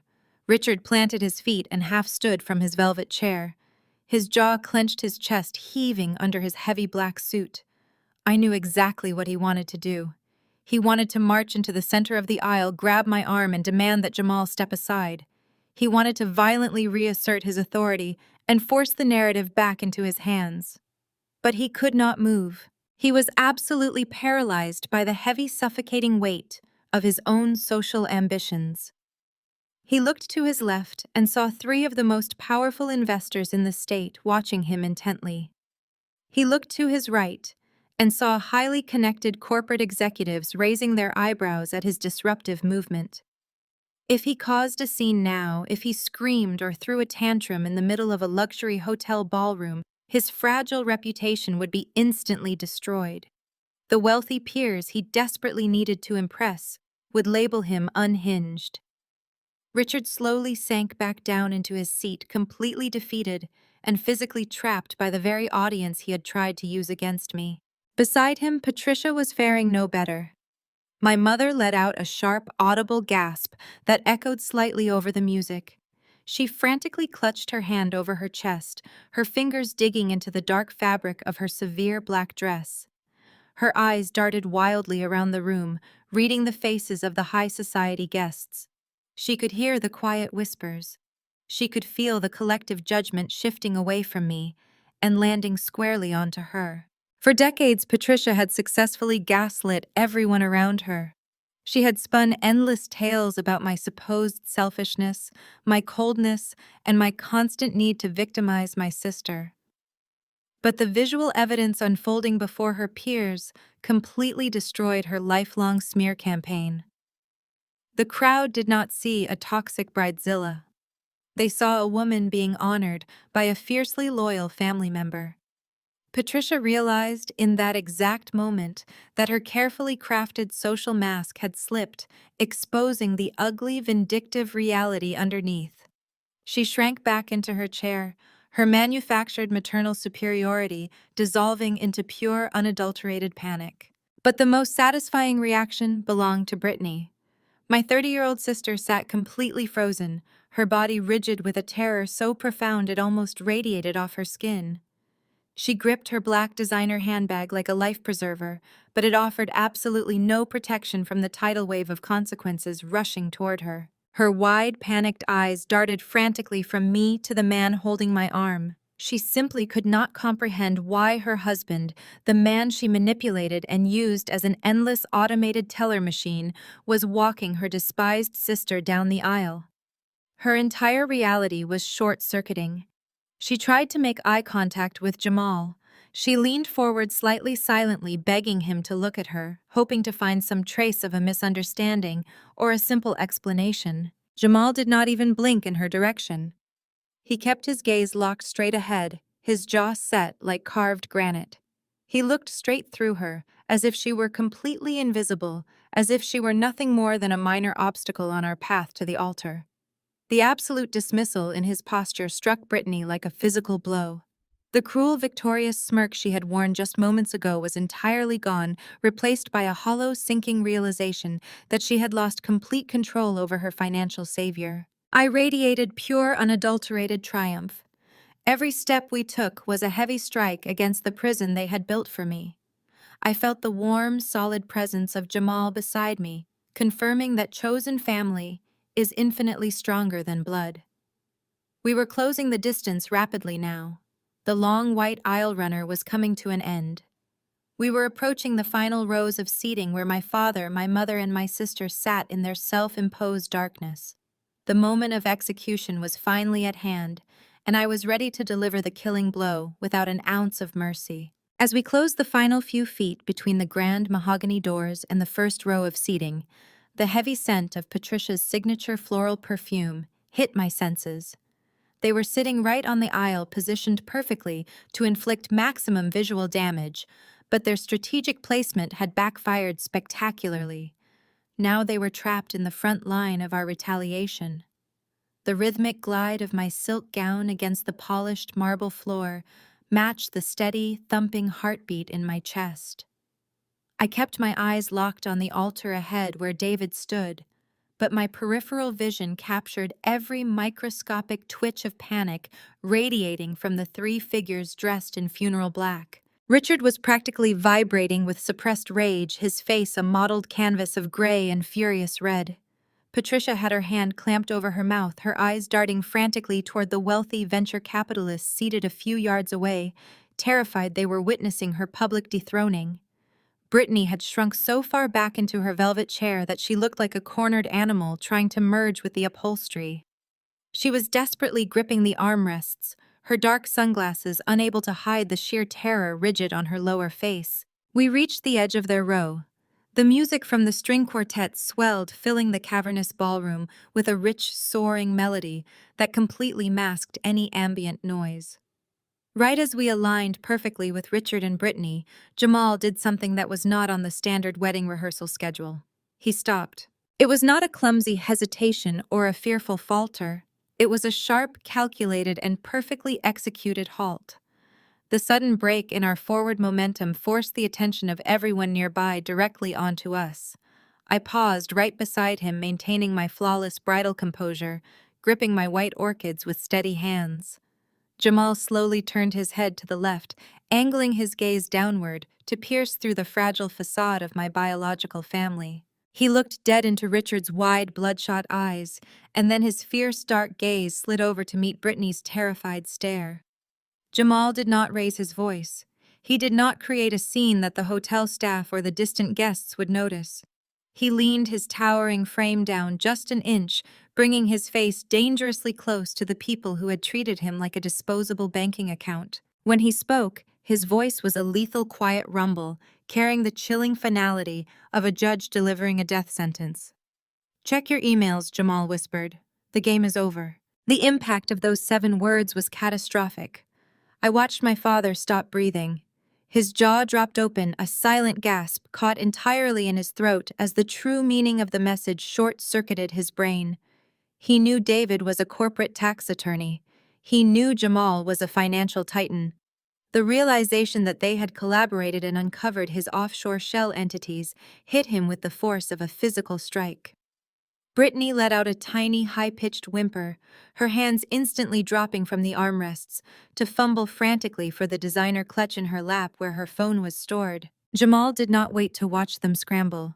He did not grant them another millisecond of his attention. Having delivered the absolute financial kill shot, he straightened his posture, looked straight ahead, and guided me forward. We resumed our walk down the pristine white aisle runner, completely ignoring the silent horror rapidly detonating behind us. We stepped past their row, leaving them choking on their own manufactured toxicity, treating them as nothing more than invisible ghosts in a room full of vibrant life. My heart soared. The heavy chains of obligation, guilt, and manipulation that had bound me to those 3 people for over 3 decades simply evaporated into the air. I was walking toward my future, and I was leaving the rotting corpse of my past squarely in the dust. The hundreds of guests watching our procession saw nothing but a confident bride being escorted by a fiercely protective brother-in-law. They had absolutely no idea that a massive federal tax evasion scheme and a devastating marital separation had just been initiated in the back row. At the end of the long aisle, David stood waiting beneath a breathtaking arch of white hydrangeas. His hands were clasped in front of him, and the look of immense pride and deep, unwavering love on his face took my breath away. He had watched the entire execution unfold from the altar, knowing exactly what Jamal had whispered, and perfectly calculating the financial destruction that was currently hitting their inboxes. As we reached the front of the room, Jamal came to a smooth halt. The string quartet gracefully faded their music into a soft, romantic hum. Jamal turned to face me.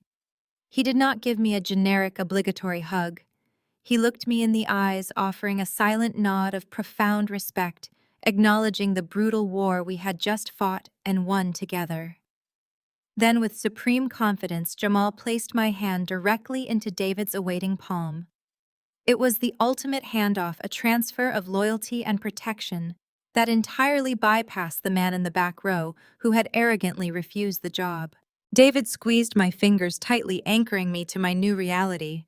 "You look absolutely stunning," David murmured, his eyes shining with fierce triumph. We turned together to face the officiant. The grand ballroom was perfectly silent, bathed in golden light, and filled with the supportive gaze of our chosen community. The officiant smiled warmly and began the opening remarks of the ceremony. Her voice resonated clearly across the opulent space, speaking of love, trust, and unbreakable partnerships. The ceremony began flawlessly, a beautiful, sacred event, completely untainted by the frantic, silent panic tearing my biological family apart in the darkest corner of the room. I stood at the altar, surrounded by luxury, deeply in love, and completely free. As the officiant spoke about the foundation of a strong marriage requiring absolute transparency and unwavering support, my mind briefly checked the clock. It was 3 minutes past the hour. While David and I held hands, gazing into each other's eyes, a silent, catastrophic implosion was taking place exactly 100 feet behind us. I did not need to turn around to know what was happening. I could feel the tectonic shift in the room. The air felt lighter, charged with a beautiful, vindicating energy. In the very back row, tucked against the heavy oak exit doors, Brittany's black designer handbag began to vibrate. She slipped her phone out of the clutch, desperate for any distraction from my moment of glory. Her bright screen was a chaotic waterfall of automated banking alerts. The notifications stacked up with ruthless, undeniable speed. Her primary platinum credit card reported an immediate status change to permanently closed. Her secondary card, the one she used exclusively for high-limit tables at the Bellagio in Las Vegas, showed an identical permanent suspension. The joint checking account she shared with Jamal, her bottomless well of luxury funding, flashed a zero available balance with a bright red banner indicating a total administrative freeze. The automated teller machine was permanently out of service. But the financial block was merely the opening act of her destruction. Her personal email inbox chimed with a high-priority message marked with a red exclamation point. The sender was Jamal's wealth management firm. The subject line read, "Notice of legal separation and immediate eviction." As Brittany opened the PDF document, the cold clinical legal jargon stripped away her entire manufactured identity. She was ordered to vacate their primary luxury residence and surrender all property keys within 24 hours. Her status as a pampered wife had been legally revoked while she sat trapped in a velvet chair. Her breathing turned shallow and erratic. She stared at the illuminated screen, her mouth opening and closing like a suffocating fish, unable to make a single sound, without causing a massive public scene in front of the very people she tried to impress. Right beside her, Richard felt the distinct sharp buzz of his own smartphone in the breast pocket of his heavy black suit. Annoyed by his daughter's sudden silent hyperventilating, he pulled out his device, fully expecting a minor work emergency. He tapped the screen to open a message dispatched directly from David's prestigious corporate tax firm. The sender was David himself, and the attached files were incredibly heavy. Richard opened the first document and felt the blood freeze solid in his veins. It was a perfectly executed IRS Form 3949A, explicitly detailing massive corporate tax evasion. The second attachment contained the exact wire transfer routing numbers for the $300,000 he had extorted from Jamal, matched perfectly to the Cayman Islands shell entities. Every fake vendor invoice and hidden ledger he had carefully buried was laid out in undeniable digital proof. The email text was brief and utterly merciless. It stated that all attached files had already been transmitted to the Internal Revenue Service Criminal Investigation Division, the Federal Prosecutor's Office, and Richard's remaining commercial corporate creditors. Richard was staring directly at a guaranteed federal indictment. He was legally, professionally, and financially dead. The import-export business he used to project his upper-crust status was entirely gone. The country club memberships and luxury cars all evaporated in seconds. He gripped his phone so hard the glass screen nearly cracked under his heavy thumb. The realization that his own son-in-law had orchestrated this lethal strike from the altar completely paralyzed him. He was facing decades in federal prison for wire fraud, and he could not even stand up to defend himself.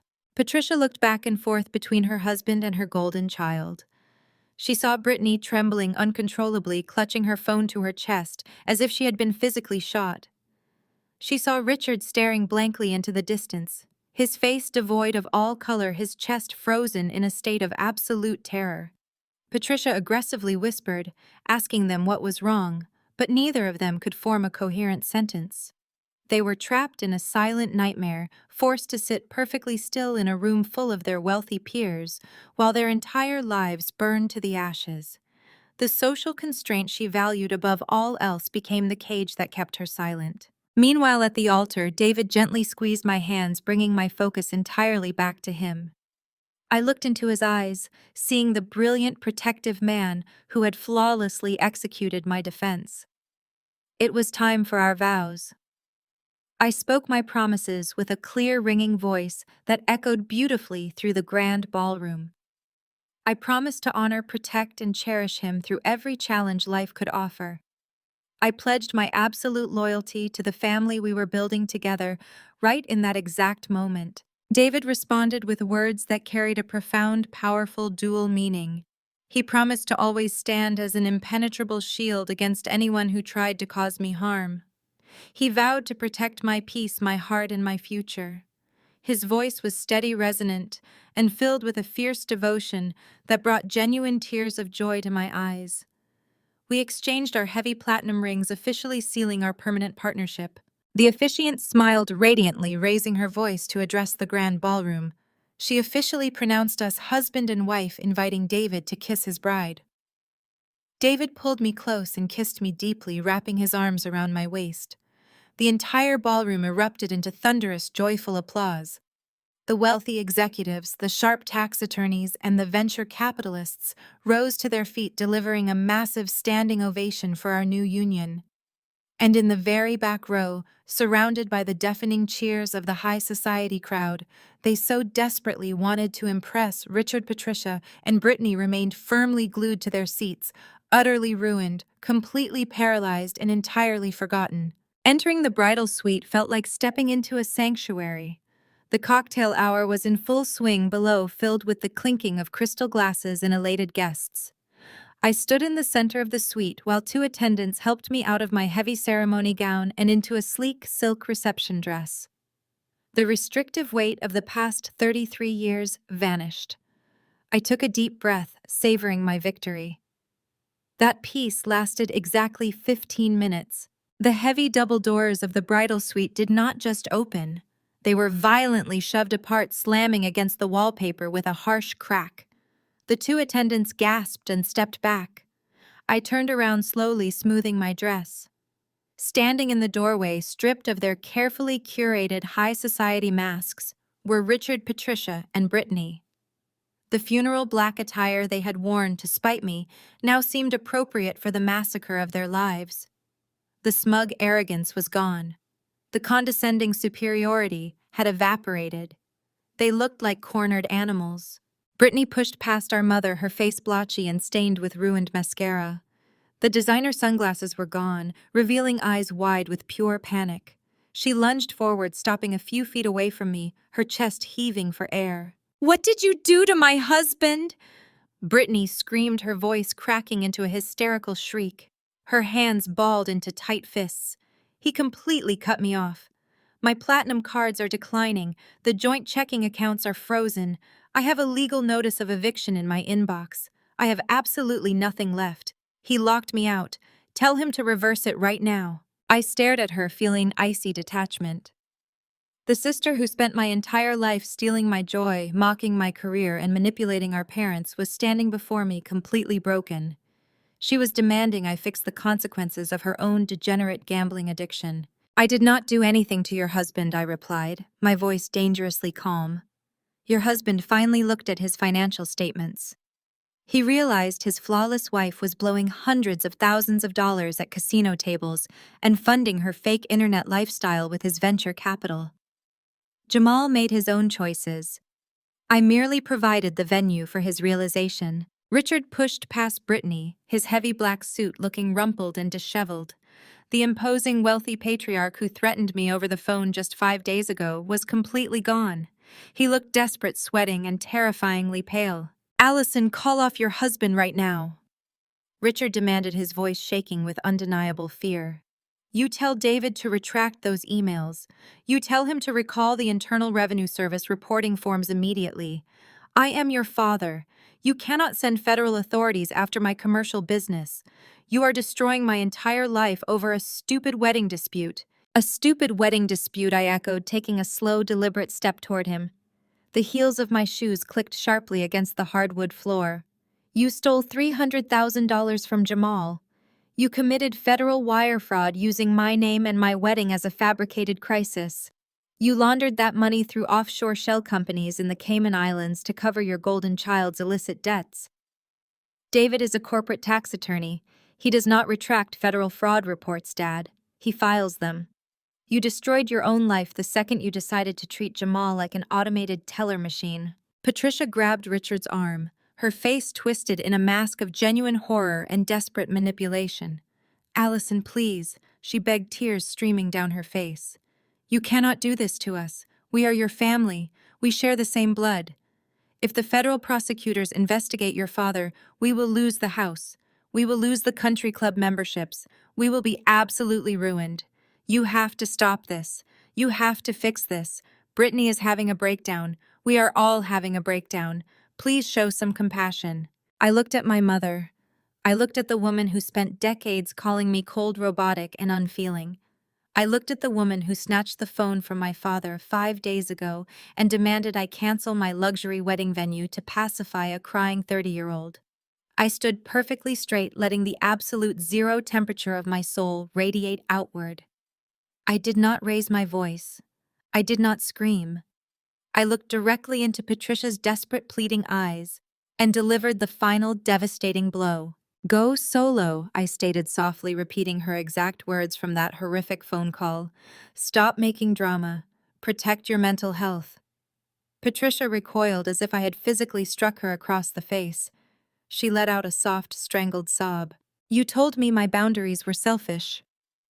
I continued, my gaze sweeping across the 3 ruined figures standing in my bridal suite. You told me to hide my success so Brittany would not feel overshadowed.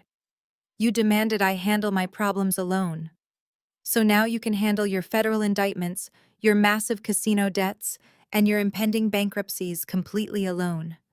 Do not bring your drama into my wedding reception. Brittany let out another wailing sob, sinking to her knees right there on the pristine floor of the bridal suite. She buried her face in her hands, crying for the luxury lifestyle she had just permanently lost.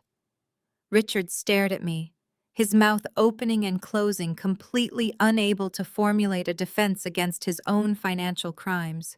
He finally understood that I possessed zero empathy for their self-inflicted destruction. You are monsters, Patricia whispered, her voice trembling with absolute defeat. No, Mom, I replied smoothly. We are just the people you underestimated. Now get out of my bridal suite before I have hotel security drag you out through the service elevator.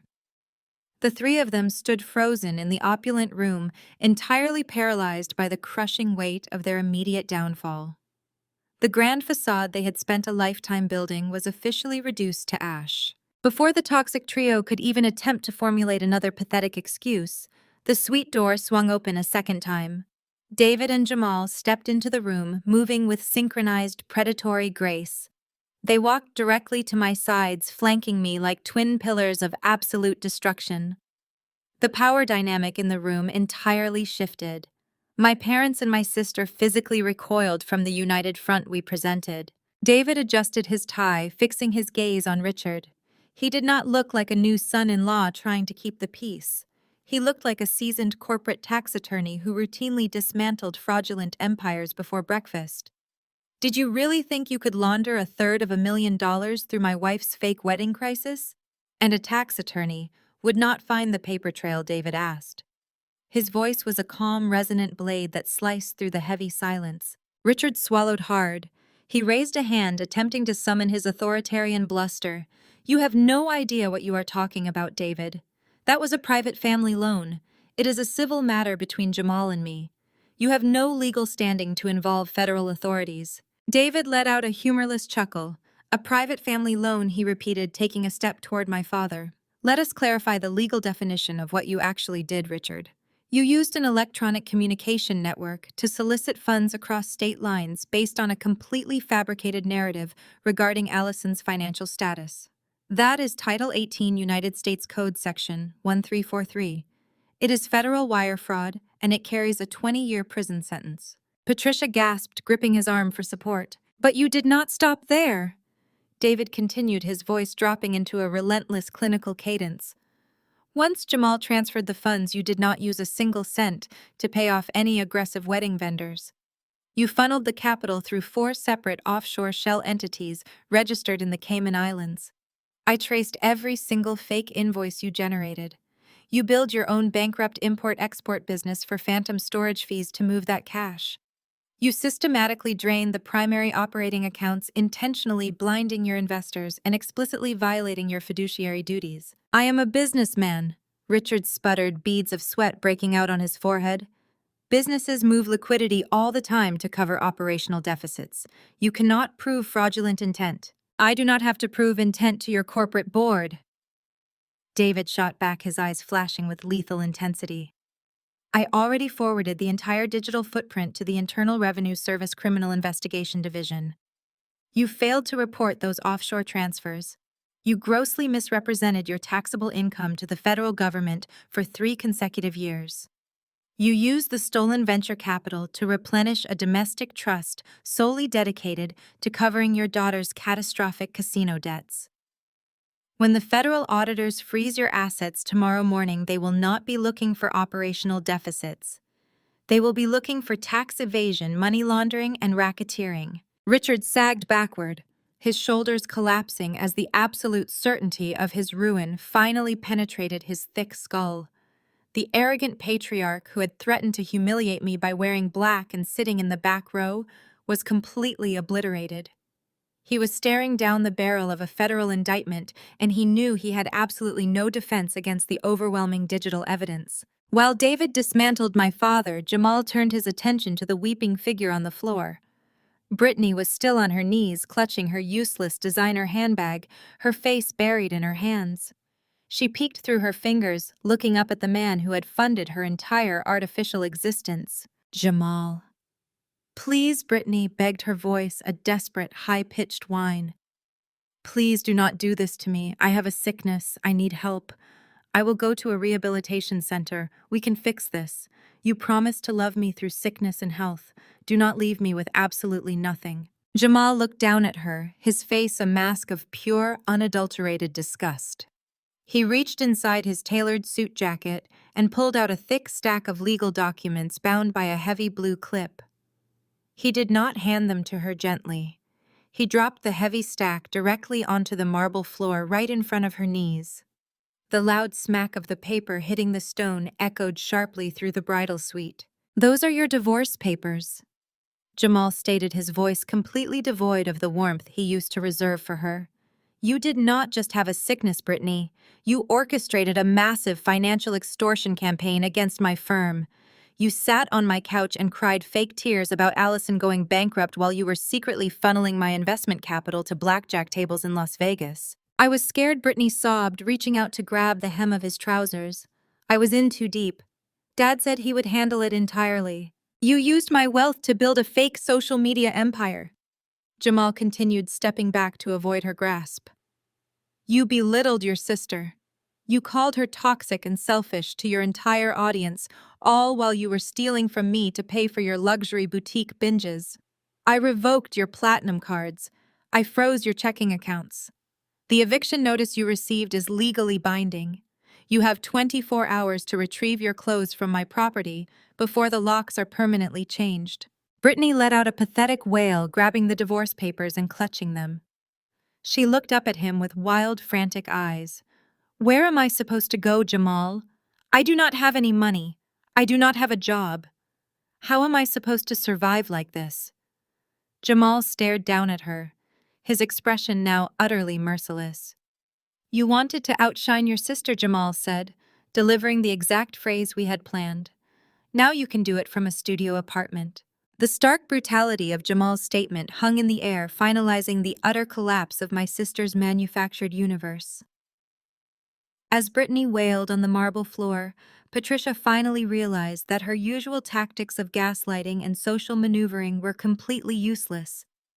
The corporate jargon and financial evidence had stripped away all her defenses. She could no longer pretend this was a simple misunderstanding or a bridezilla throwing a tantrum. She was staring directly at the federal imprisonment of her husband and the absolute destitution of her golden child. Patricia collapsed against Richard, her perfectly styled hair falling out of place. For the very first time in my 33 years of life, I saw my mother cry genuine, uncalculated tears. They were not tears of manipulation to win an argument. They were tears of profound, inescapable terror.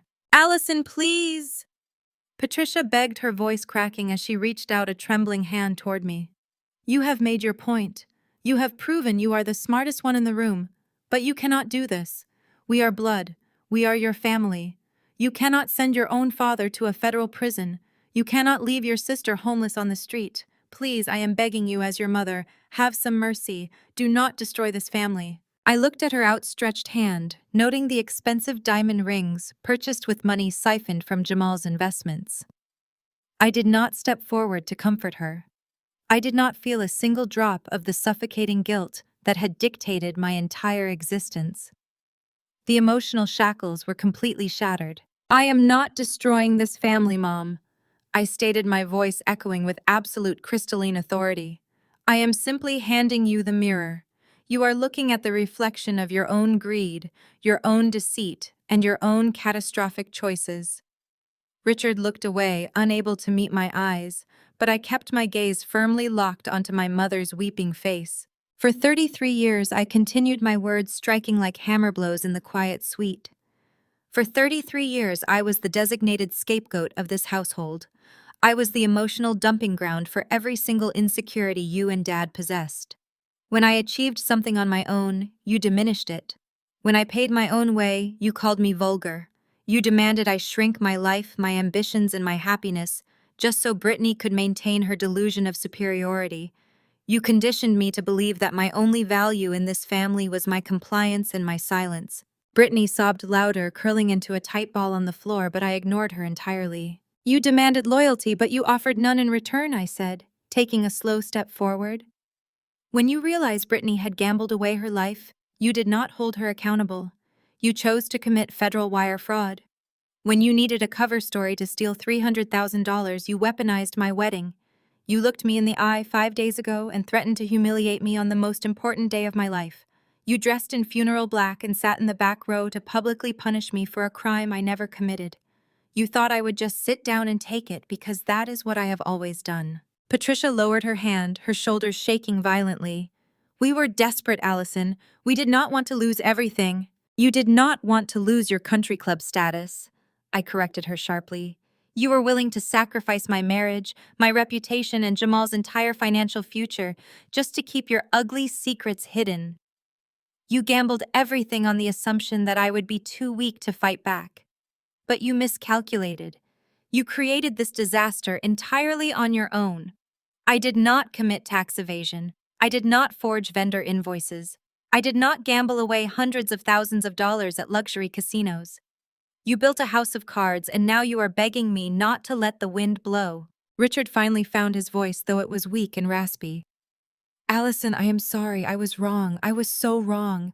Please tell David to stop the federal reporting. Give me a chance to pay Jamal back. I will sell everything. Just do not let me die in a federal cell.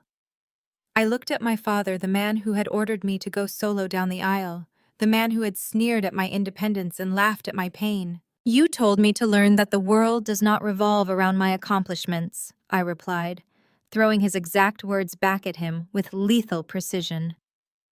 Now you get to learn that the world does not revolve around your deceit.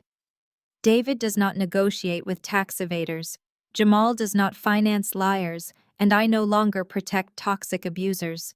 You reap exactly what you sow. I turned away from the 3 weeping, ruined figures.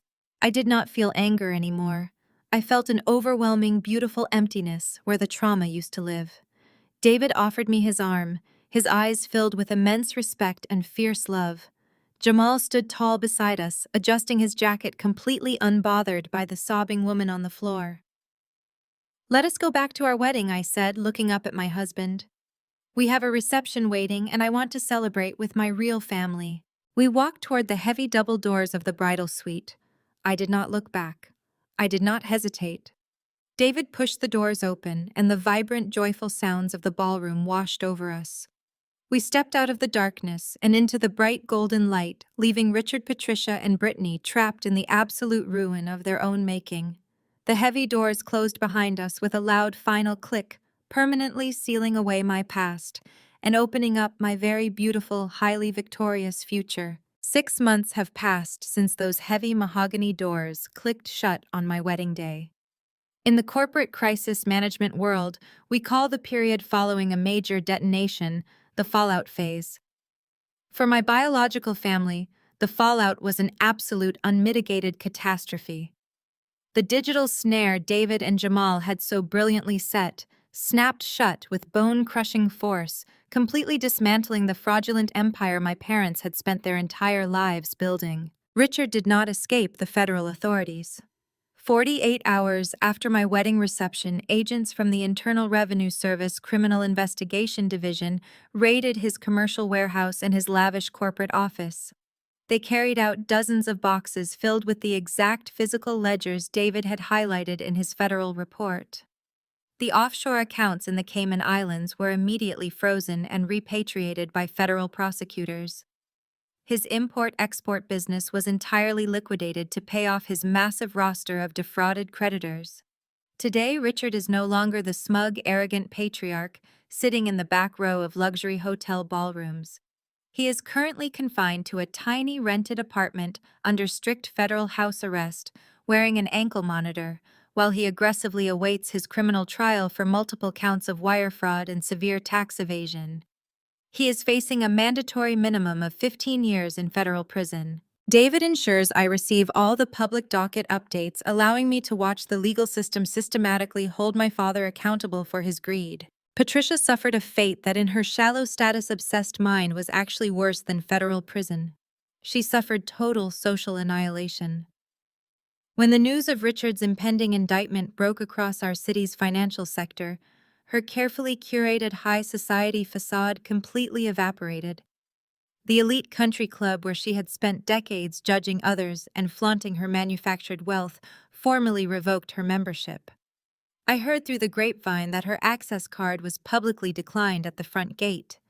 The wealthy friends she desperately tried to impress instantly turned their backs on her, treating her like a contagious disease.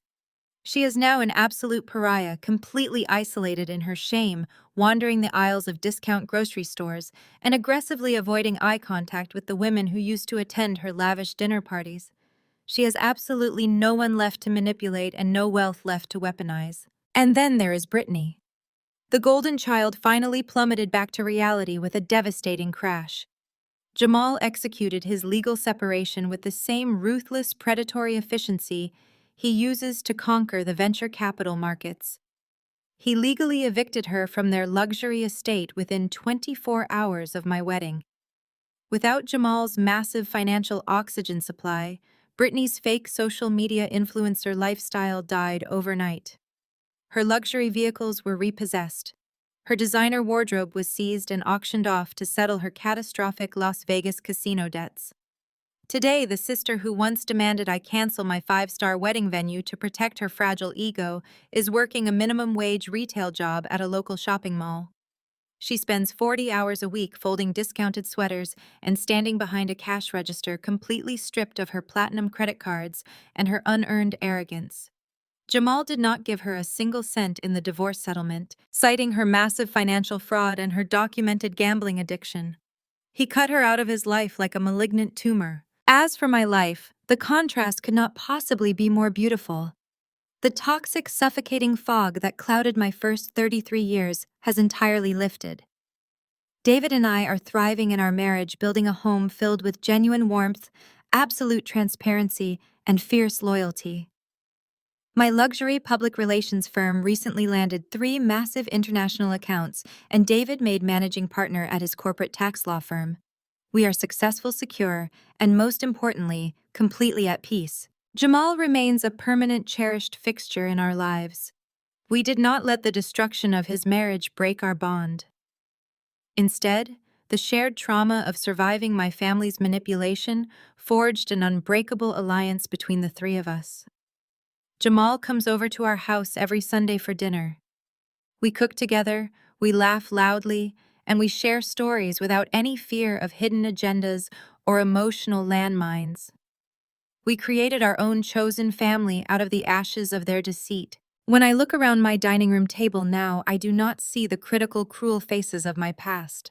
I see 2 brilliant, protective men who stood by my side when it mattered most. I see the family I actually deserve. If my journey has taught me anything, it is that blood does not make a family. Respect, loyalty, and boundaries do. For years, I allowed society and obligation to convince me that I had to endure emotional abuse simply because the abusers shared my last name. I bent over backwards to accommodate people who actively plotted my financial and public ruin. I believed that if I was just accommodating enough, they would magically transform into the loving parents and sister I always wanted. But you cannot negotiate with toxic narcissism. You cannot love someone into treating you with basic human decency when their entire identity is built on your subjugation. You have to draw a hard, impenetrable line in the sand. You have to be willing to walk away from the table when respect is no longer being served. Never set yourself on fire to keep toxic people warm. Have you ever had to stand up against your own family to protect your peace? Tell me your story in the comments. Do not forget to like and subscribe for more stories of surviving and thriving. The harrowing journey of Allison, David, and Jamal serves as a powerful testament to a profound yet often difficult truth. Blood relations do not automatically equate to family. Society conditions us from a young age to believe that familial bonds are unbreakable and inherently sacred. We are taught to endure, to compromise, and to swallow our pride in the name of keeping the peace. However, as this story brutally illustrates, toxic narcissism cannot be cured by endless accommodation. When individuals view their relatives merely as resources to be exploited, whether for financial gain, emotional dumping, or maintaining a fabricated social image, the biological connection becomes nothing more than a weapon used against you. The ultimate lesson learned here is the vital importance of establishing impenetrable boundaries. Setting yourself on fire to keep toxic people warm will only leave you in ashes while they continue to complain about the cold.